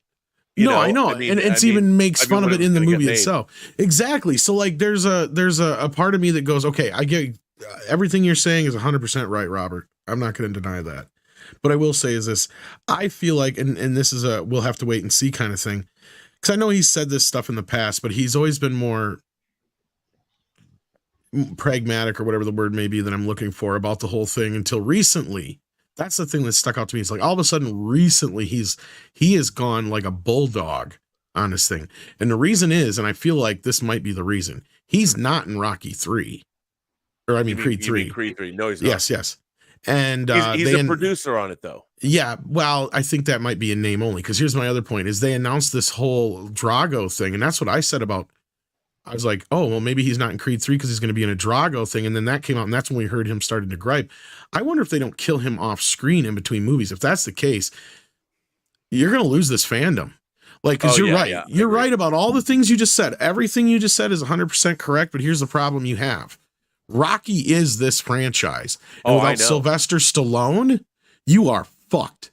Right? Like, that's the thing. And if you got the fans that turn on Creed 3 because they kill Rocky off screen, it is going to be horrendous. Yeah, I don't know if they would do that. But I mean, look, again. But I wonder if that's why he's reacting the way he is. Again, I'm saying it's maybe a what-if situation, but I just think that, they've been making Rocky movies. The first one came out in 1976. Stallone he's had a good run. Oh yeah, absolutely. I don't disagree with you. Yeah. Yeah. I think it's funny or not funny, but I don't see the necessity of arguing about that when Sylvester Stallone it made him a household name. It made him a movie star. And to this day, I mean, he's starring in Tyler Sheridan's new TV series, Tulsa King. Right. And the fact that he's bitching about Rocky now, I'm like, well, dude. Here's why. And I think it's because to the fans, it's important because this is something we've seen time and time again. And this has probably less to do with the political things that we've seen in the past as much as the money bullshit we see in Hollywood. Right. And that is if they disrespect his character like that off screen, like to have him die, like we at least deserve to see Rocky die. Right. We saw him go through the shit he did in Creed 2 and survive. The least we should do is get to see him have his last. No, I his last hoorah, right? Like, his last words, that's Adrian as a whisper. Yeah, coming Adrian. Remember, they killed Paulie off. They killed Adrian off screen. Like, exactly, and that's where it punches me in the gut. It's like if they do it again, especially with Rocky, that's unforgivable. And that's where I'm saying that's why we're discussing it, Robert. In my case, anyway. But I totally understand. I think he just wants the rights back so he can leave something to his daughters because they're not on the creative side of things, and that would be a nice nest egg for whatever ventures they decide to go. At least they're not on this creative side of things in the same way that Sylvester Stallone was as a writer, director, actor. I think they have a podcast show and they're interviewers and things. So I don't want to disrespect them, but like I'm just saying, like they have their own skill set, and I think he just wants a nest egg for them. And a Rocky franchise is definitely going to be that for at least another generation financially. And Tierra, I agree with you on this until I saw the film and I heard why Stallone said he did it. And it made 100% sense because you can't have her in there doing the same shit she's done for the last 5 movies going, you can't do it, Rocky, blah, blah, blah, blah, blah. Yeah. And that's pretty much what he said. And otherwise all you have her do there. Favorite of the franchise. So I agree. Like it was one of the most, it was completely took me by storm. But the whole reason we got on this, and this is the thing, is I never expect to see a recut of Superman 4, Robert. I want to know about the first movie. That's what I'm concerned with. I guarantee you they're going to re-release this in a box set. They're going to make me buy the first movie again. Script Doctor's right. I wasn't as impressed with the first movie's 4K release as I would like to be. And as far as I know, it came from as much of the negative that exists. But I also know that movie doesn't have the greatest history as far as preservation goes. No. What do you know from your point of view of all this stuff from Warner Brothers, all your preservation and working in DVDs and Blu-rays? What do you know of the history of the Superman movies on film? Because I've even heard that I don't even know how much of the negative really exists. That's my big question here. Well, no, I mean, and are we able to get these special edition and or TV cut on 4K? To be honest, probably not, because the way remember, even The Godfather, the negative was in shambles until unfortunately, they restored it. I mean, it's hard to believe, but basically it's hard to believe now, but until the home video era, other than re-releasing movies and then putting them on television, there was not enough thought to preserve this stuff as there is now, because there was no home entertainment didn't even exist. Cable, all that was new. All that came about in the late 70s and 80s. And that's when people started to really wake up and think, oh, these movies, the way we've been doing things for the last decade since the advent of television has suddenly changed. Right. And then as we moved into, I mean, if you look at NTSC video, the things, even when we were watching it on VHS and beta, it's garbage. Right. Oh yeah. It's unwatchable now.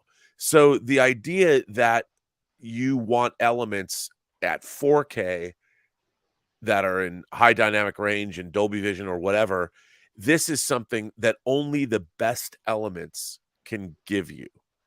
And you go back and you look at a restoration of a film like Jaws, another movie whose negative was That one, on the really other bad hand, shape. looks amazing Yeah, because comparatively. they went back in and they had the money to do it. It was Steven Spielberg. I'm sure money was no object for Universal, that they spent whatever they needed to digitally correct.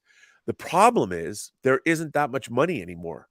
No, I know. And, Well, and here's these restoration efforts are incredibly expensive. And there's so many things. Again, also, it's another a hard fact of life is, what is your return on investment going to be? Right. And a lot of and I these get old, that. for us geeks, I mean, I was surprised. You go back and look at Poltergeist, which is 40 years old. It's amazing. It looks really incredible. good for. No, here's the thing though, and I'm just talking about, because we've already got it on high definition Blu-ray, the 2 hour and 27-minute cut, roughly. Yeah. I think it is.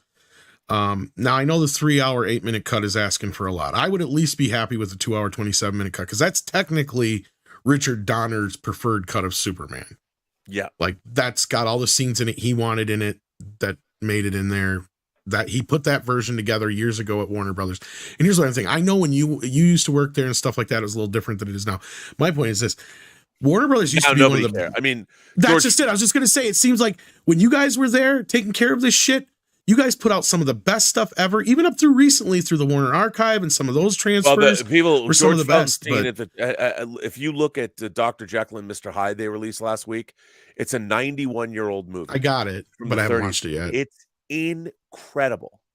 Now, Warner Archive, because they're small and they don't need a lot of money, I mean, they're able to use, and on the lot they have a thing called MPI, which is Warner Brothers Motion Picture Imaging. They have their own in-house department that does all that work, and Warner Archive's bit rates are higher than Warner Home Videos. The problem now is there's no money. The budgets of these things, what people don't understand is studios don't have an underground vault with an unlimited supply of cash. No, and I get that. They're borrowing their operating budgets. They are always leveraged to the hilt, and they don't have nearly as much money that people think they do. But Robert, we're also not talking about Cannibal Holocaust here. We're talking about Superman the fucking movie, right? Right, and but again, even Superman the movie, how many people would buy it? I think a lot more than the other you part think. you have to That's consider the is like Robert is right. How many people would buy it? The other part too is after listening to the earnings call recently, it's where Zaslav said, yeah, people are watching Bonanza in greater numbers than they're watching our newer stuff.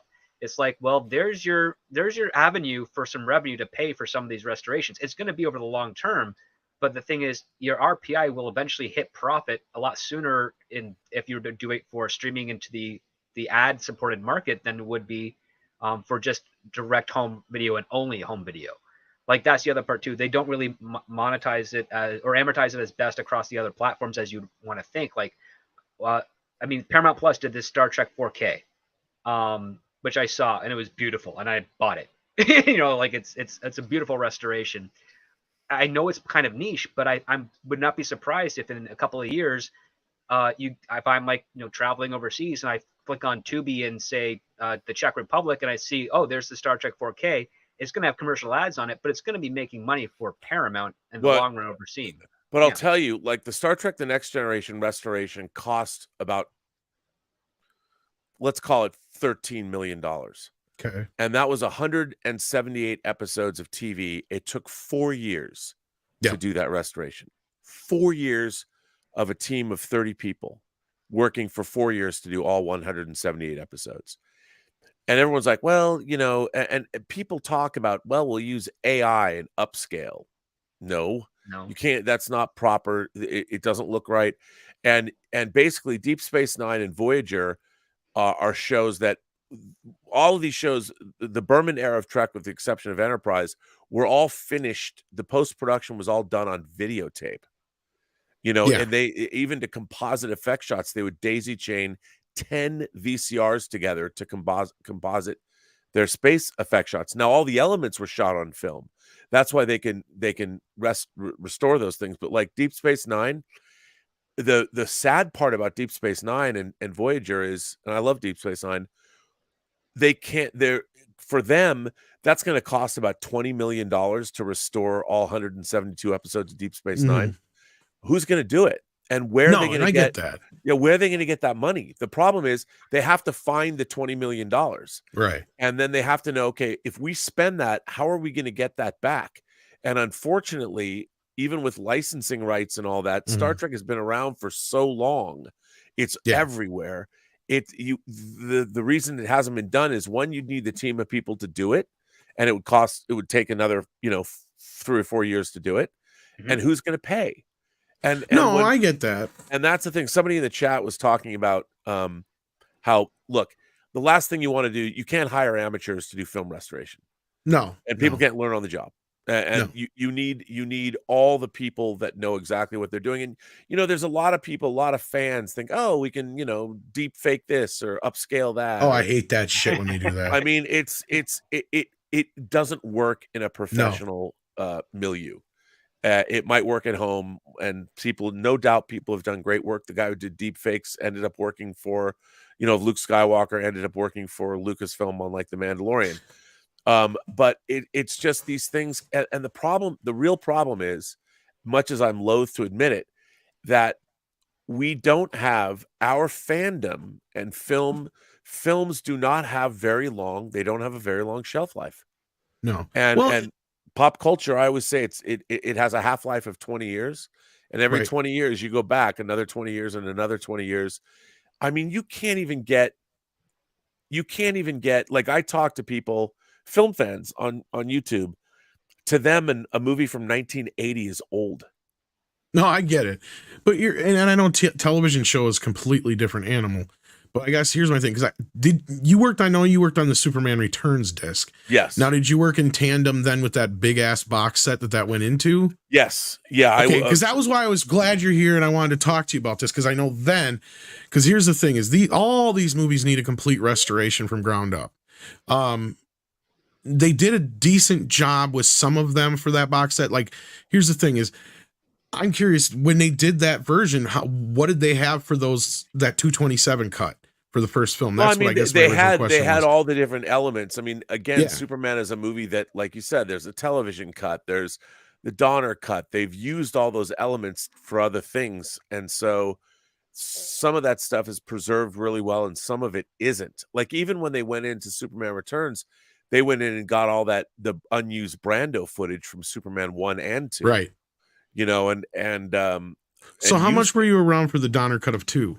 I wasn't there at all. Okay. I had nothing. Okay, well, because like they're bringing that out in 4K. Now I got to assume the undertaking of that has got to be similar to what they did with Star Trek the Motion Picture again, right? Yeah, I mean, I'm curious. The thing with Star Trek the Motion Picture is they recreated all new effects where none existed, and then they kind of did the same thing here, but with the new 4K for Star Trek, they were actually able to go back when they could find the elements and recomposite a lot of the visual effects, which is really astonishing, but not all of the visual effects. And there's a lot of things. I mean, the problem with Star Trek the Motion Picture, the great tragedy, is they didn't have enough money to do it correctly. And there are elements like the observation deck scene when they're talking to Spock, looking out the window. They've never been able to get that right, and this new restoration is just wrong. They still didn't get it right. It's terrible. And I say this knowing the guys who did it, and they're one of them is a dear friend of mine, and I'll say to his face, I mean, there are things that I've always objected to with what they've done with that movie. And it really came up when here's one of the things I can't stand is when people that weren't involved in the making of the movie, if you're going to do a restoration whenever possible, you have to involve people that were involved with the making of the film. Otherwise, you get people that make their own decisions. And Dave Fine, who ran the Star Trek the Motion Picture renovation, he was of the opinion that Captain Kirk's character in Star Trek the Motion Picture was too stern, was basically in a bad mood. So he took it upon himself in the 4K restoration to soften Kirk's character, which he even said in an interview. And I'm like, who the fuck are you to do that? No, to You know, me, it should have been cut exactly as it yeah, was yeah. the You don't last get time in to, you don't get. 2000, whatever it But was. the Yeah. idea that you're missing the point of that movie.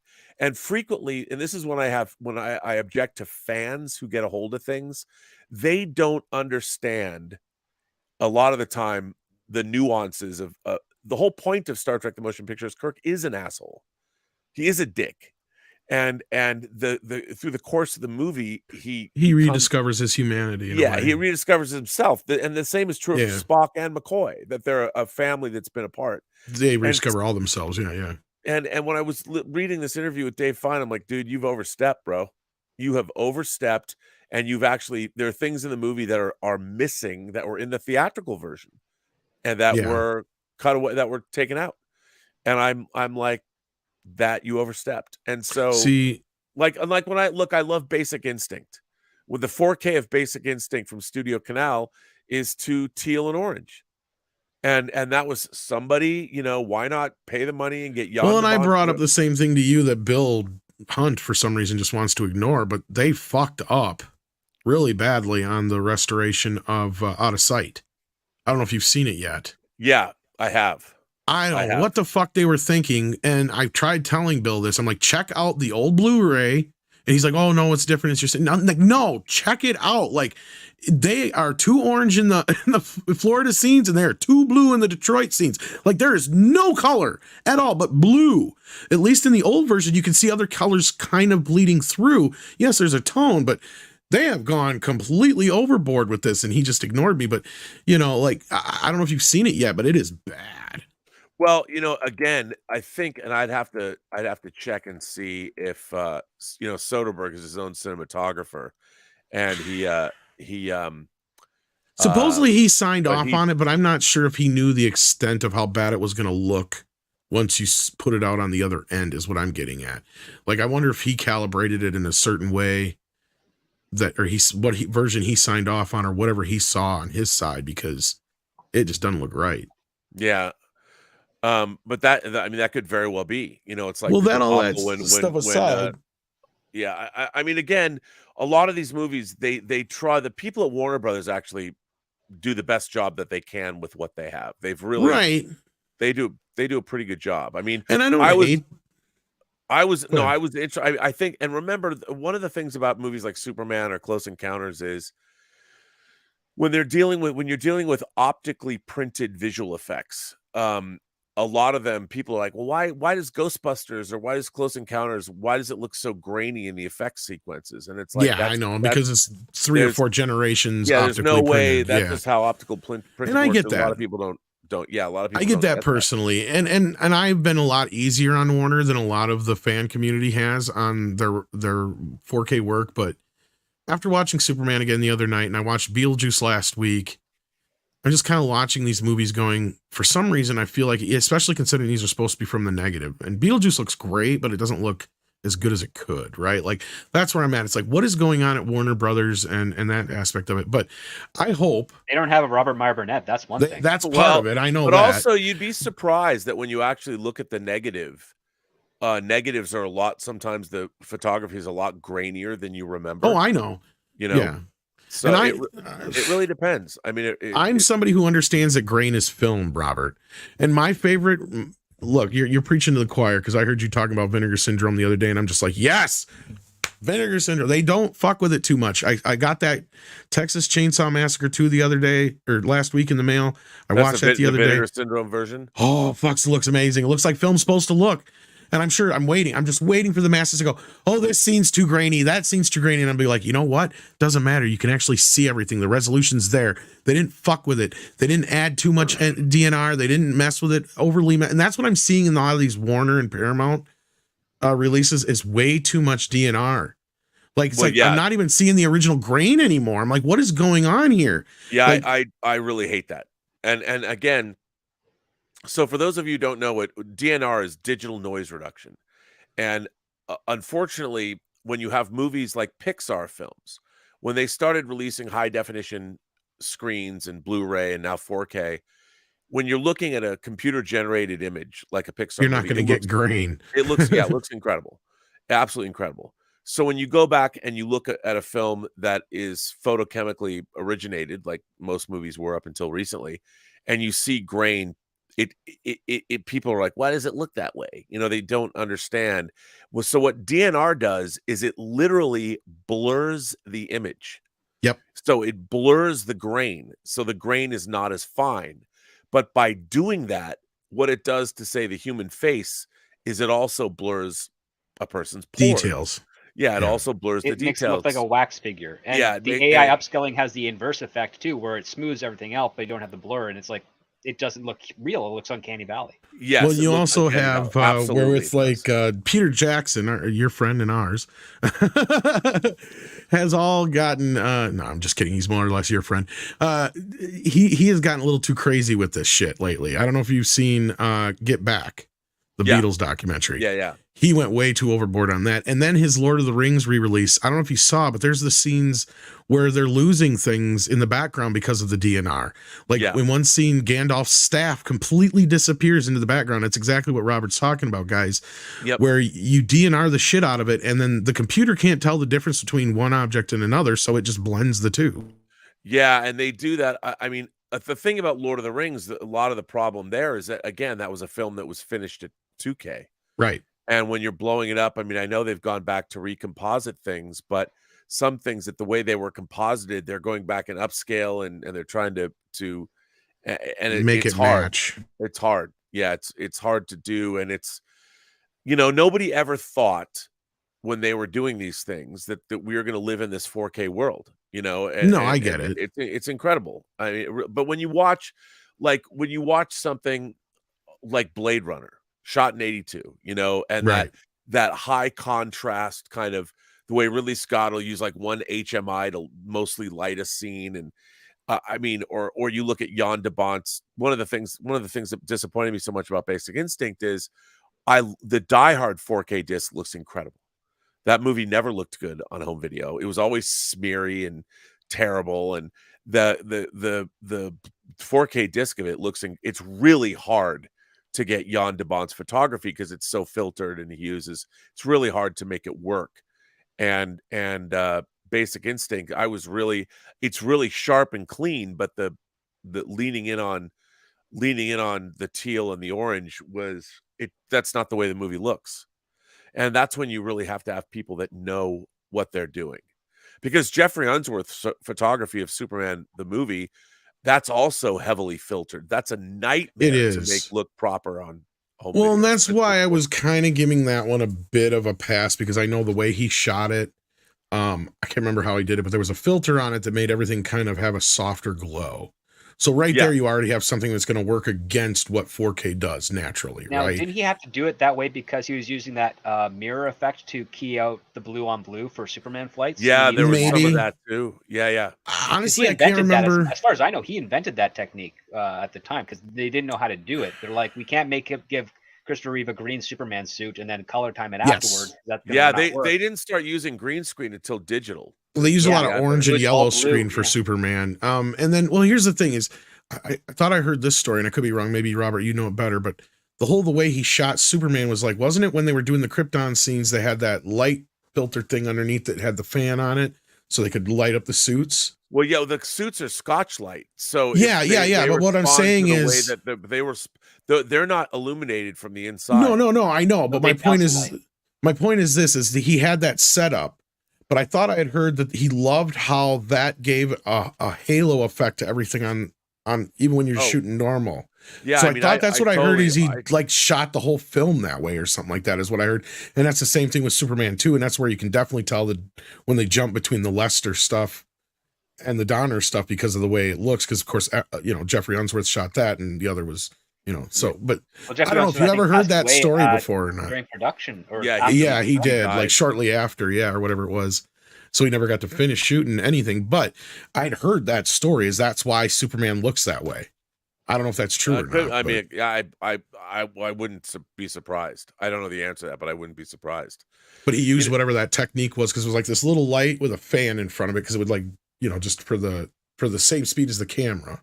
Yeah. And it was like a black light right underneath the camera itself. The, what do you call it? The aperture or whatever. Or the hood. Oh yeah. I mean, I would The totally. hood. By the way, somebody says in the chat, Tree Rock Creations asks about crowdfunding. You would never make enough money crowdfunding. I mean, no one's for Deep Space Nine. You need $20 million. You'd never make Yeah, that for a big crowdfunding. production like that, no. Like Never. for a smaller film, maybe. Like I know Robert is considering doing some stuff like that for Free Enterprise. I don't know how much you want to get into that, but like, yeah, for a big show like that, and not only that, they don't want a studio is not going to want fans to get involved like that because then But, there's. I mean, even if they Yeah. paid for it, there's no way you'd raise $20 million. There, no matter how much crowdfunding. And unfortunately, when the Blu-rays of Star Trek: The Next Generation, the ones that I worked on with that team, when they came out, they didn't sell nearly as well as they would have thought because Star Trek fans. The thing about Star Trek fans is, you'd think that they would be the most forward-thinking and early adopters of technology, but they're really not. And so a lot of people had bought Star Trek so many times on VHS and on Laserdisc and on DVD. And when Next Generation came out on Blu-ray, there wasn't that much interest. Well, I And heard another thing was people were waiting for the whole box set. That's why, but yeah. yeah, but even then, it's still the No, and you're it right. There's because not and enough also people. what happened was when we were working on Next Generation, it was just at the beginning of the streaming about and then Star Trek was streaming and you could watch it whenever you want and people didn't understand. I mean, and here's the thing, unless you have the right equipment, unless you have a really great screen and you know what to look for, most people just don't give a fuck. And that's really what it comes down to. Anybody, I mean, I when I set up our little media room and Elizabeth had never seen, I finally mounted this 4K. I had a 4K OLED 65-inch screen. It was sitting on the floor here for 6 months. I didn't even use it. And when I took it in and because I was going to put it in here, and I put it in our media room and turned it on, and the first thing I showed Elizabeth was Dune. And I said, watch this. And I had calibrated the TV within an inch of its life. That disc, she was mesmerized. She was like, what is this? And I said, it's a 4K disc. And she's like, I've never seen anything look like this before in my life. And I said, I know. And I go, not every 4K disc looks like this. But the technology, if you know what you're looking at, 4K technology is insane. It's insane. And if you're looking at something that's really well done, like Top Gun Maverick, it's the sound and the picture, it's unbelievable. But most people don't even know streaming is fine for them. And streaming, to be fair, is good. But I get it. When you have a really well calibrated, but most people don't. No, I get it. It's like 4K is more of a niche now. It's like the laser disc of our day, I guess. But like, here's the thing is we have now that we didn't have with the age of DVD is streaming, right? Or even early Blu-ray for that matter.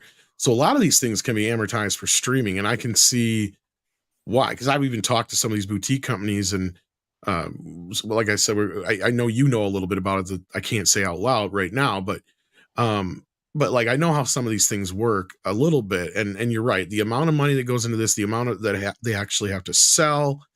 So sometimes it's amortized, and they will use like some of these boutique companies to back end some of the cost on some of these restorations, which I have no problem with. I think it's a great idea. But for Superman, to get back on that, like, I guess for Superman, the Donner cut, though, my point of bringing up the Star Trek motion picture redo in the first place is I think that's part of the reason they're even considering it. But I guess my question, even though you don't know what all went into it, you have an idea like I do, basically, because they basically rebuilt it from the ground up. They used alternate takes when they could that Lester had used just because Donner felt better that way. But they did have to do some CGI effects outside of just the standard compositing, which the compositing part I'm not worried about. So what do you think they're going to do? Do you think they're actually going to upconvert those CGI effects for the 4K? Or do you think they're going to go back to the original file like they did for a motion picture? I would have to, I mean, if they have the film elements, they'll use that. Warner Brothers is pretty great at using whatever film elements they can get. If they have to go back and redo them, they'll do them, digitally. But again, it really depends on what the budget is for the project.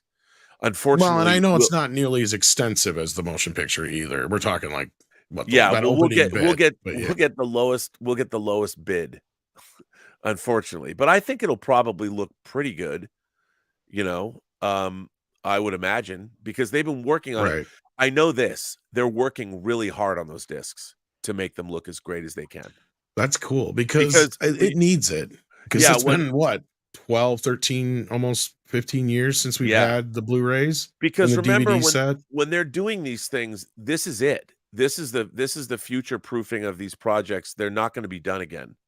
So they want to make sure that beloved titles like Superman the movie or the Superman titles people will be watching them 50 years from now. Well, and since we're getting the Donner cut, that's why I got my fingers crossed that they might be doing the 227 cut. But it doesn't sound like you're too confident with that. I'm honestly not sure which one, but I think they'll use.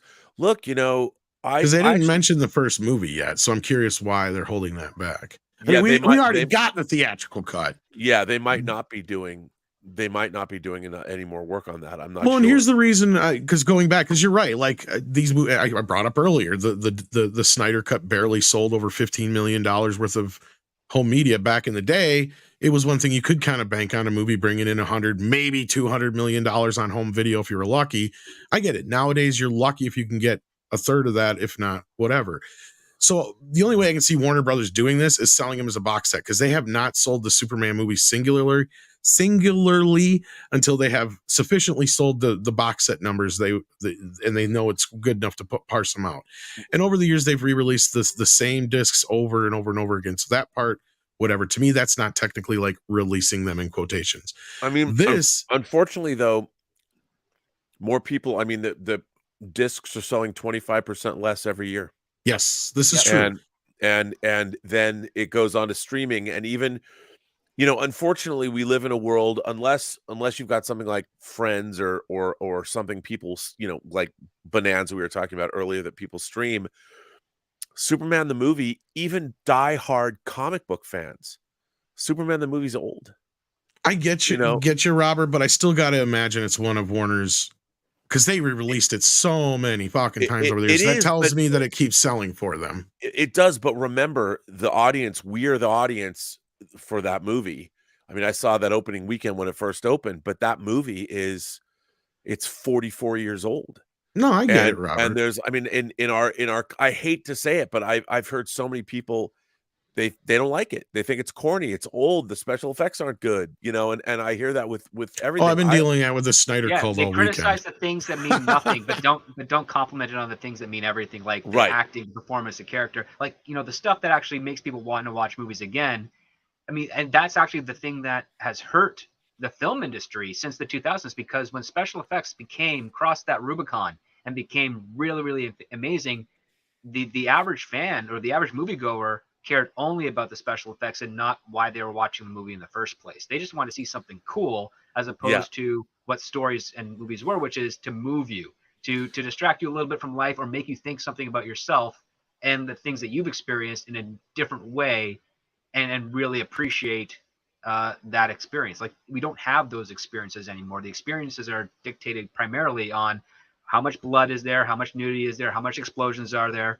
I mean, we used it as a joke in when I was working subcontract for Warner Brothers at what we call the National Pastime Warner office, which is on National and Pass intersect. We used to joke like, Explosion the movie is going to be the next biggest hit in 2007. Like, because that was the data that we were getting at that time, that audiences were liking, is the special effects over the substance of the story.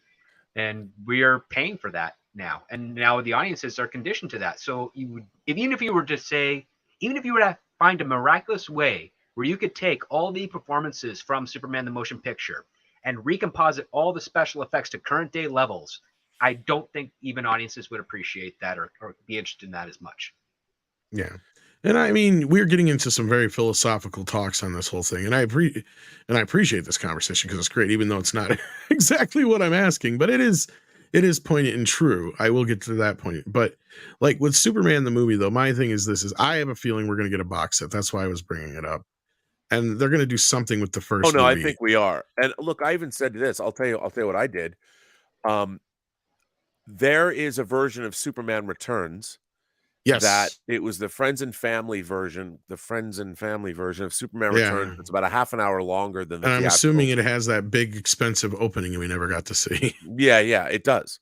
And I preferred that version of the movie. And when I knew, I had a conversation with somebody that works at Warner Brothers about this, and I made a phone call to Brian. And Brian's adamant about not revisiting stuff. And I said, there is a version of that of your movie of Superman Returns that I saw in a theater. So it exists on probably Somewhere. a tape. So yeah, like a high definition tape somewhere, and it's probably right in the archive. And would you be adverse if they were to release it as part of as a special feature on the disc? And he goes, no, I'd be interested in that. And I said, he'd never said that to me before. And so I had a conversation. I haven't had a follow-up. I don't know. I made that conversation, and I have about 1,500 hours of behind the scenes footage of Superman Returns. And the documentary I made of that only represents three hours of that 1,500 hours. And if they wanted to, I could go back and they made me, I shot a lot of that in HD, and they made me deliver it in standard def. So, how hard would it be for you to it would be a nightmare. Nightmare. I mean, it all? it would take weeks just to digitize the footage, Right? Because you have to do it in real time. So I'd have to take, and I don't think that I have my EDLs anymore, the edit decision lists, because we did it 17 years ago. Well, I guess you're starting fresh and you're doing a new one. Well, I've got all I have to do I'm is kidding. I wish. No, but I mean, I wish. I would actually, because I'd recut it all. And once because the tapes are all hour-long tapes, so it takes real time to digitize those tapes. You have to play them into the computer. Right. Yeah, They're the old old school, Firewire transfer stuff from back in the day. I remember having to, oh god, the worst thing I had to do at Warner Brothers was My get a whole Vio bunch of had tapes that, and you just put it into the lab, play it, and then make sure that the tape doesn't skip while it's being captured.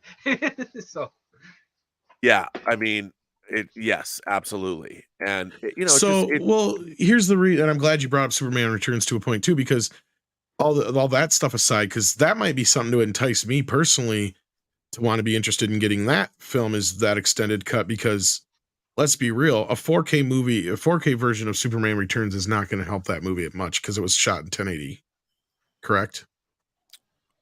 Shot mostly digital, from what I know, outside of the few IMAX sequences I know. I don't think it was shot I think it was shot officially at, I want to say 2K, which would be, it would be at just over 1080.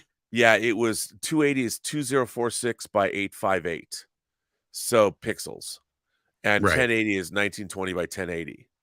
So, but that's a good question. I mean, that would be, because I know it has a 2K interpositive, which means that knowing them, unless they'd actually go back, rescan, because I know he shot with some IMAX footage and the rest was shot digitally. Yeah, no, they'd have to do an upscale.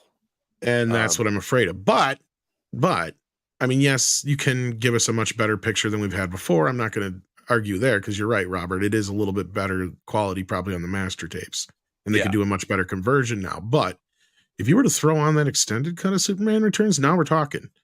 Oh, I agree. I mean, I think that I mean, there's like Cal Penn's character has no dialogue in the version of Superman Returns that was released, and he was a secondary character in the original version. He and Luthor, you find out that it was them that ginned up evidence to send Superman on a wild goose chase to find Krypton. He has his own title card in the opening credits. Yeah, I only disliked two parts of Superman Returns, where you got him too creepily, mopily, checking in with Lois too much, and the ending. Outside of that, I had zero issues with that movie so much. I didn't like the costume as much, but that's nitpicky shit. Like, otherwise, I'm like, yeah, this is pretty close to what a Superman movie should be, or at least a good restart. Yeah, I mean, it's again, we still live in a golden age of these new 4K restorations and transfers. I mean, I look at things that I've, bought recently, and just as when we do Let's Get Physical Media, like this disc, this Army of Darkness 4K disc, the Steelbook has all the different cuts of the movie on it.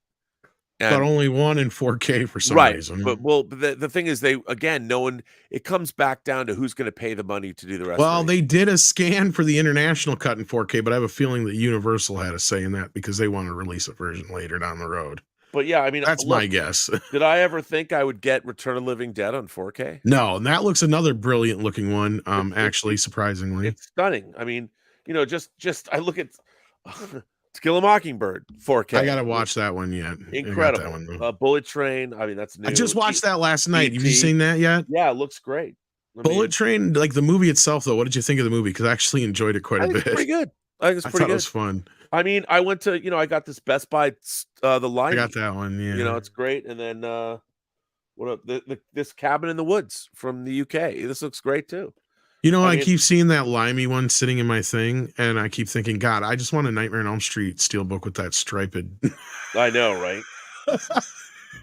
But I mean, we live in an amazing time when we're getting a lot of these films restored. I mean, it Right. reminds me of the early days of DVD when everybody was jumping on, like, all these boutique companies are giving us, whether it's Second Sight. The Second Sight 4K Dawn of the Dead box set's my favorite physical media release ever. And I it's one of my favorite movies of all time. I can't believe what I got. And I look at my 4K shelves. I can't, even the stuff that we don't get, like Nicholas Roeg's Don't Look Now. Studio Canal did that. I got Rules of the Game, from one of the greatest movies ever made from the 30s in 4K from France.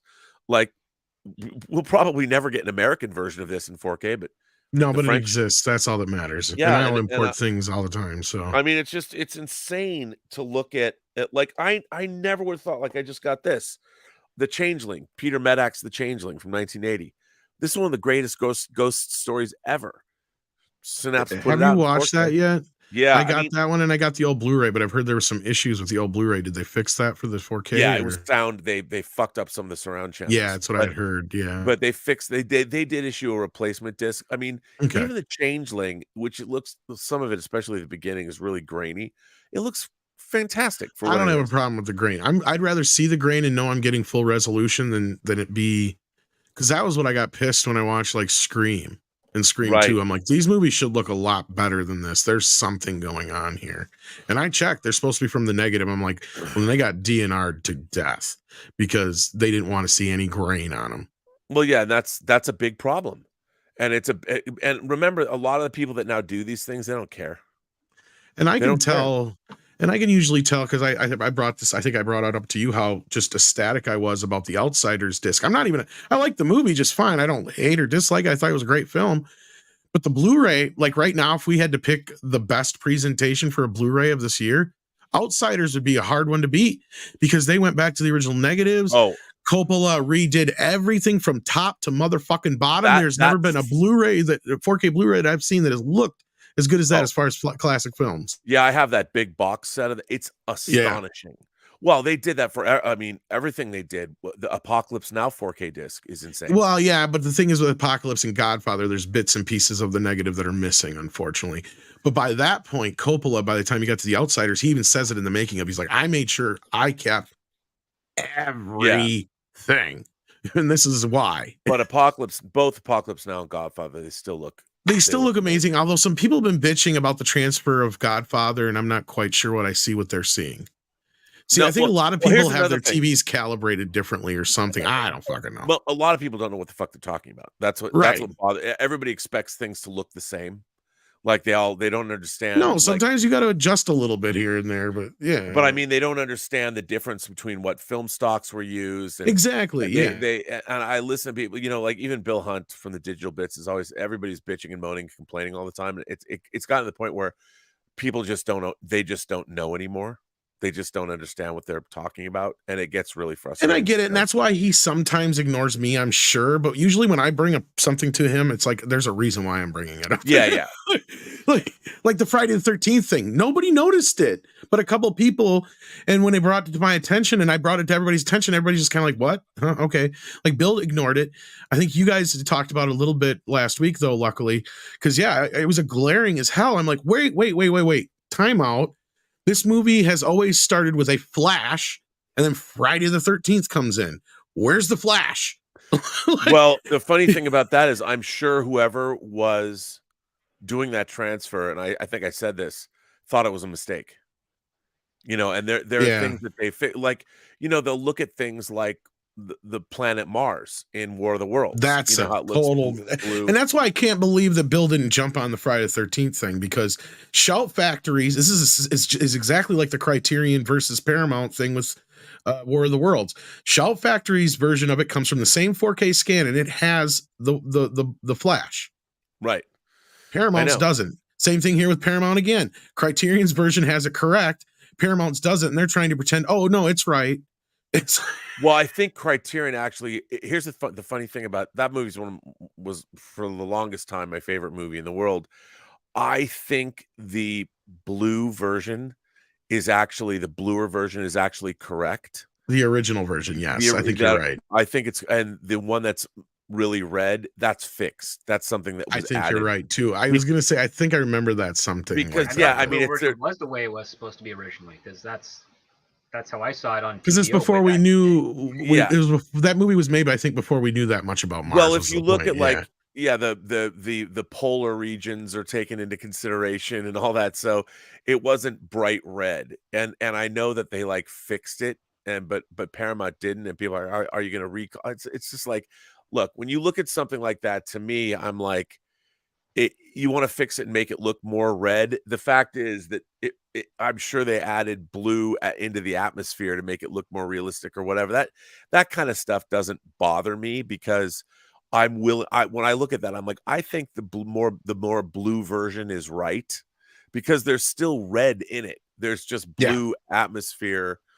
I mean, it's interesting though. We live in a time where, like, I'll look at something that Blue Underground puts out, like The Final Countdown, from 1980. It looks fucking great. I love that movie, with the aircraft carrier that goes back in time to World War II. And I can't believe, like, that movie's in 4K. That Blue Underground somehow got the rights, put it out in 4K. Why? I don't know. And then they do Dead and Buried or something, and I can't believe I have that either. Blue Underground's pretty good too. They do a great job. Oh yeah. And that's the thing, is I know these boutique companies are going to be our saving grace. But Sony's done a bang up job. I can't knock them out, at all, because they, as far as like the studios go, Sony has across the board. Yeah. For the most part. I mean, the funny thing was, a lot of the studios, Paramount, Sony, they used to make the best. And when Paramount, and I have to say, Paramount, you know what? They've gotten back in back in business. You look at their 4K of like Fatal Attraction. Hit and miss though, yeah. Well, it depends what they're working on. But Beverly Hills Cop, which is a grainy movie, I know you love Beverly Hills Cop. I do, and it looks great. The 4K looks great, better than we've ever seen it before. That's what I said. I smacked some people over that bitch. I'm like, what the fuck do you mean it looks like shit? This is the best this movie's ever goddamn looked at its life. It's like, are you kidding me?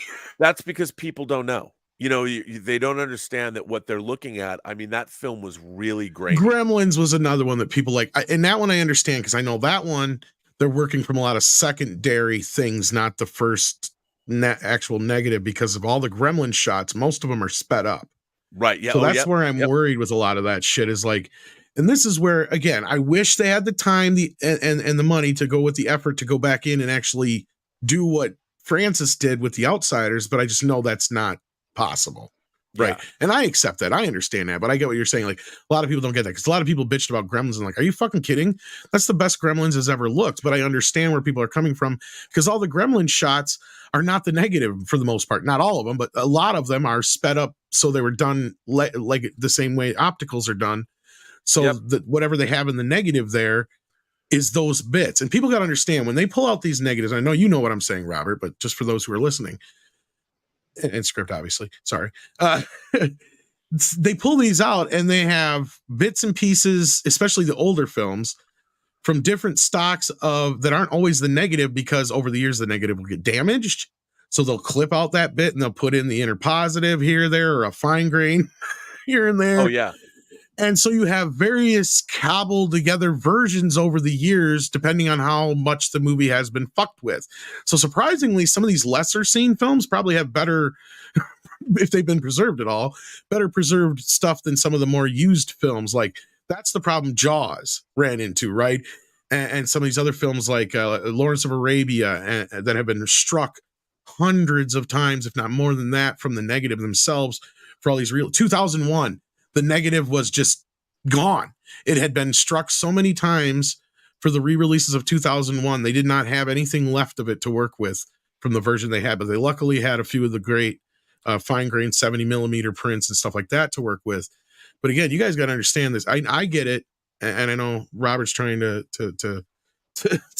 explain it to us all here. But like these things are cobbled together with all kinds of bits and pieces, sometimes within the same shot. Yeah. So they have to go through and find whatever works best. Like the Night of the Living Dead, for instance, is one of the greatest restorations we've undertaken here. It sounds like in the longest time, because that was cobbled together from, I think it was over 80 elements for the audio alone, and then for the movie itself, it was cobbled together between the negative. I don't have that disc yet. It looks gorgeous, dude. Yeah, you need it. I've got to. Oh no, I'm just waiting. And right now, the sale I think is on right now. I have it in my baskets. My basket's up to like $500. I'm just like, I know that feeling. Yeah, I'm like, okay, well. Yeah, I need to pull that trigger. But that's another one that looks amazing for what they've done to it. And I go and I appreciate going in. I understand. And I personally, but I know a lot of people who are younger or just not up to this shit. Like you were just saying, Rob, they don't get it. They don't understand what they have to work with. But that aside, I got to hope that we're going to get at least another version of Superman 1 to go with Superman 2 in this beautiful box set that hopefully they'll put together. I'm sure it won't be as elaborate, and a lot of it will just be carried over from the original box set, but I'm fine with that, because for those who may not have that box set, there's a whole disc of stuff that isn't on any of the other discs that gets carried over when they re-released the movies over the years, right, Robert? Yeah, it's got absolutely. An amazing documentary on there. I can't remember what it's called. Is it called You'll Believe a Man Can Fly or something like that? I think you know who worked on that was Jeff Johns. There you go. Jeff Johns worked on when he worked for Donner. And that is because it goes with the other one they did. It's not as puffy as the other one. It really gives you a bit more of the nitty gritty that went on behind the scene. Yeah, absolutely. But I know we're going to be wrapping this up here soon. So let's grab these super chats here, because I know you got a show to get ready for. Yeah, I pushed it. I'm so exhausted. I'm sorry, brother. No. I need to go to bed. Yeah, I was gonna say you look like you're a little tired, so we're gonna wrap this up. Walter Tomaszewski says, if studios don't have a lot of cash and are leveraged to the hilt, does that explain why modern movies have rushed special effects, poor script, stories, etc.? Not so much, Walter, and I'm curious what Robert and script have to say to this, because I think it has more to do with them trying to hit a certain street date, right? Like that's the thing, is they set themselves up for failure in a lot of these.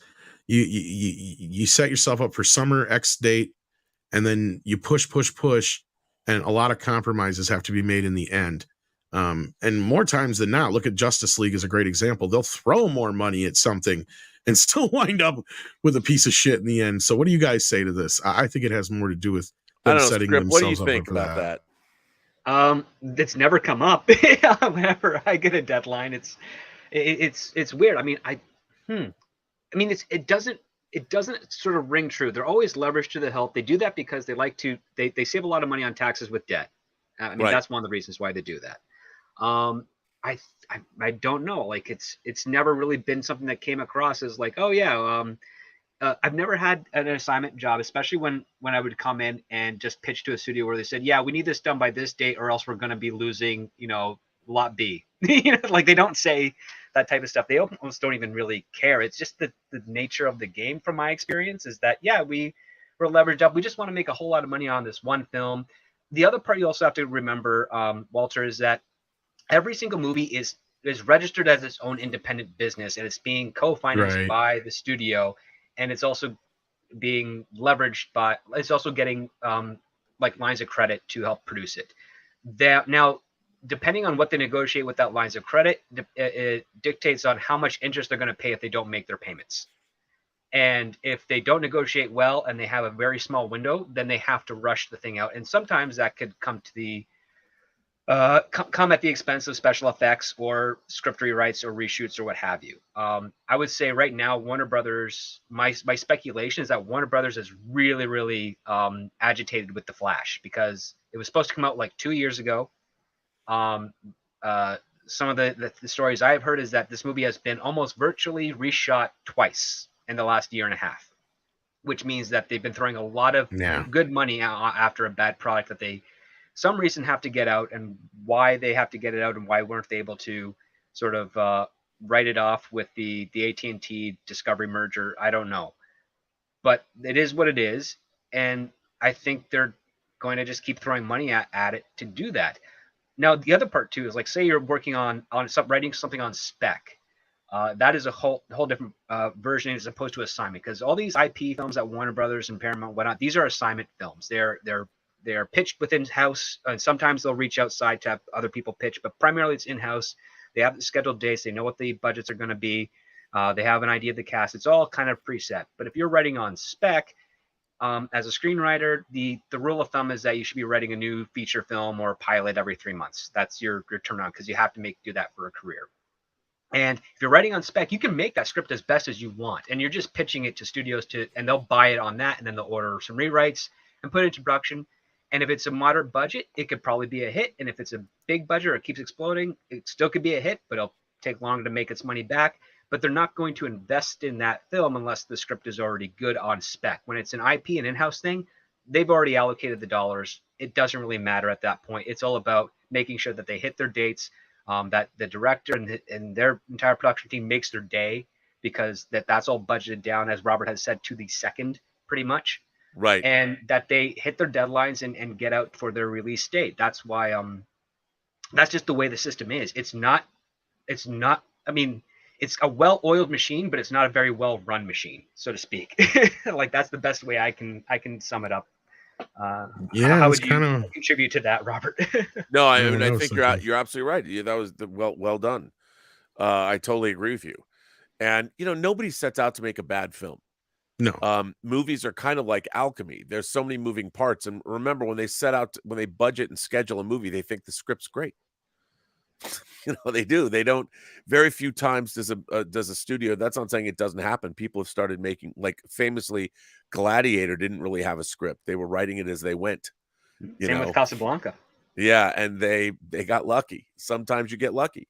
Iron Man 2, they were rewriting it as they went. I remember hearing Yeah. those stories and being like, oh my God, it's going to fail. And then all of a sudden you see that first trailer and like, this is going to be a hit. And that's what I was getting at too, is a lot of times they're like a train. You're just heading towards that release date, and it's like you just, that's what the latter has to do with more than the other side.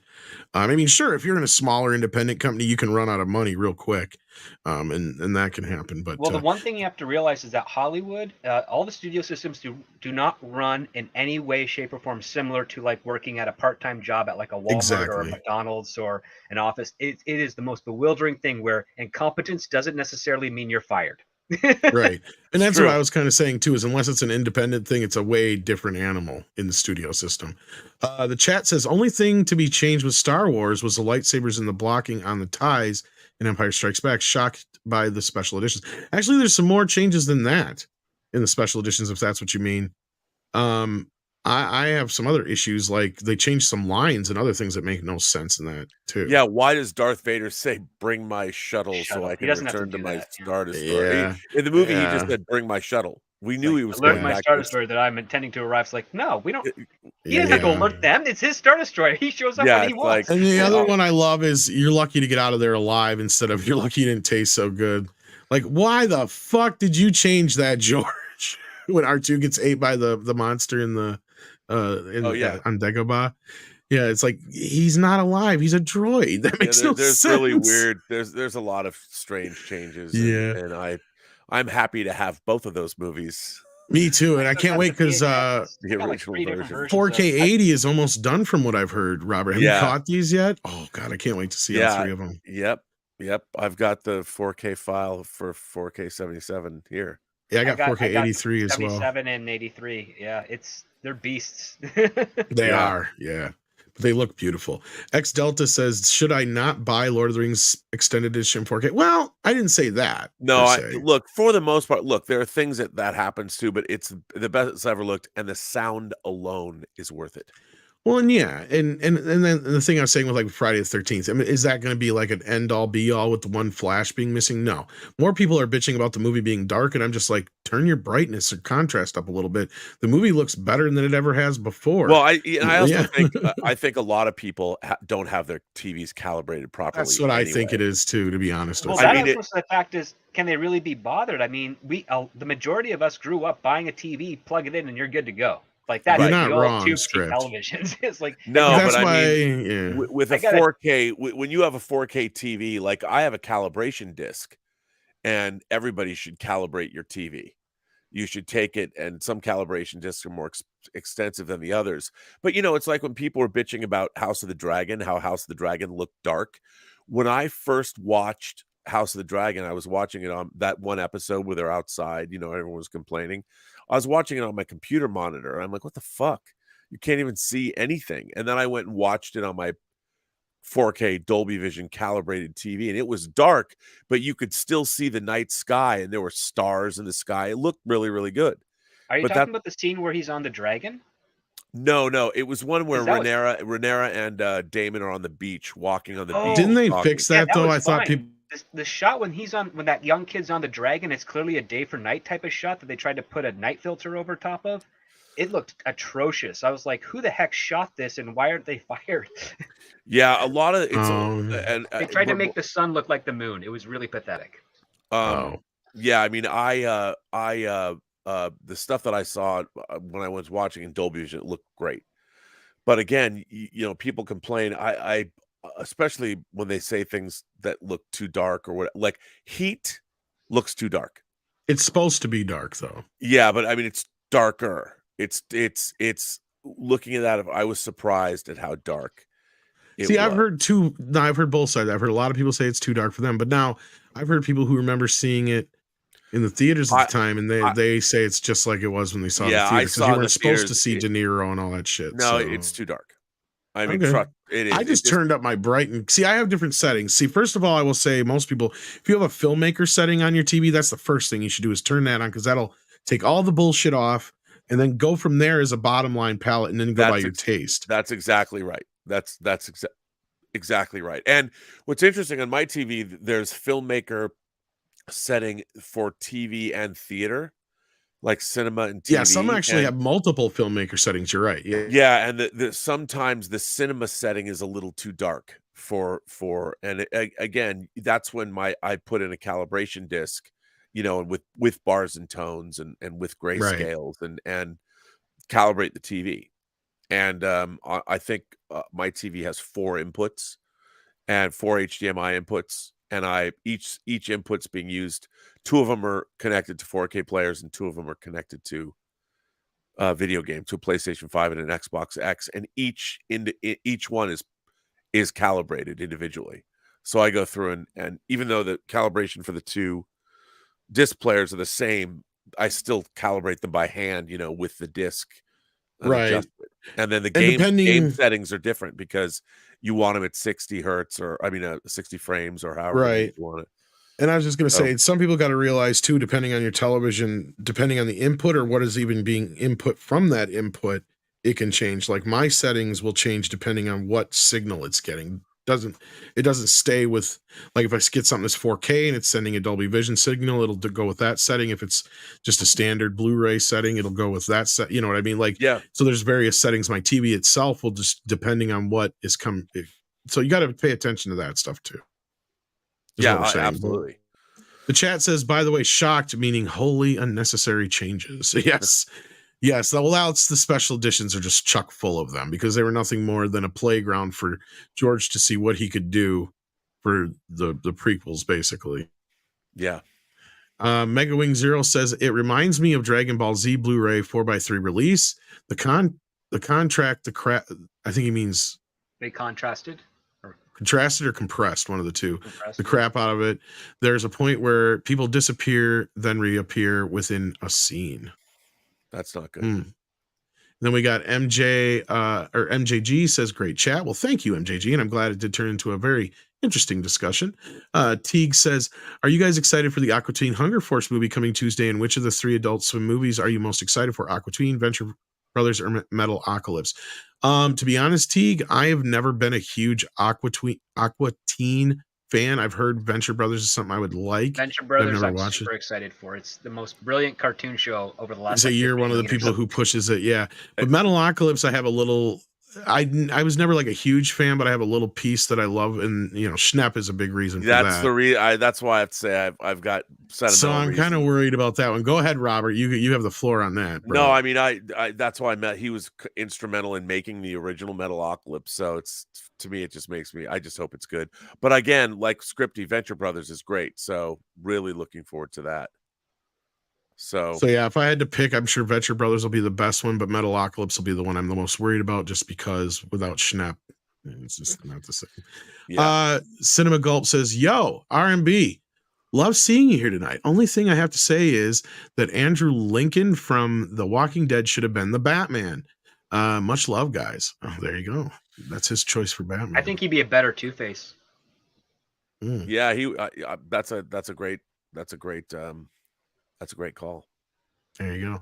Well, I don't want to keep Robert any longer because I don't know. don't My get dog's barking. I don't know why. I've got to go feed her. All right. Well, we'll let you get rolling here, but we love you, brother. And we never get enough time to talk to you, and it's always a pleasure when we do. Check out. You call it the Post Geek Singularity now, I guess. Yeah, right? I'm going to change it back to the Burnett Work, though. Are you just going to change it back to the Burnett Work? The Burnett Work is the home of the Post Geek Singularity. Only because when I got my notice from YouTube saying here's your handle. You know, it was always started up as the Burnett Work, and I Post Geek Singularity is fun, but it's professionally it's become difficult to say. I'm just going to say the Burnett Work, so it's easier for people. I like the Burnett Work. The Post Geek Singularity is just a part of it. It's quite good. Yeah. Yeah, and now that other people are and all doing that, shows, yeah. So I'm going to do that too. And I'm looking forward to Whining About Movies coming back. It's coming back. We're coming back. You know, that's why I bought these new mics and stuff, and I've got a mixing board, and I got one for Elizabeth, one for me. I got more cameras to make it look better. I got all the colored gels. I just haven't hung it up this week. It's got to finish it off. Well, like I said, it's always fun to get to talk to you, Robert, and I'm glad we got a chance to. And Willie here sharing your link to your channel. So if you guys haven't checked it out yet, do yourselves a favor. I mean, thank you. It's the Burnett Work, for God's sakes. But we love you, Robert, and we're glad to have you here. Also, check out Script Doctor's channel. He's been playing a lot of video games lately, but I'm sure he'll be doing. Playing the Diablo Beelzebub stuff in the morning while I'm waiting to start my meetings in LA because I'm 3 hours ahead of all you. Oh, bastards. right. Oh, that's so nice. Yeah, I'm already in hell. I've already done 5 parts. I think part 6. I don't know when I'll do part 6 next. I'm right after this show. I'm probably going to say my regards to some other people on YouTube, and then I'm going to go straight into screenwriting and see if I can pump out 120 pages by noon tomorrow. Tunnel vision. Nice. Good luck. Well, thank you guys for being here. I appreciate this, and this is going to hopefully become a normal thing every Sunday night. Of course, Robert's always welcome back when he's got the time, but we'll let you know who's going to be here next week, and I don't even know what we're going to talk about yet, but it always just depends on what happens throughout the week. Hit that like button. Thanks again, everybody. Until next time, take care of yourselves and each other.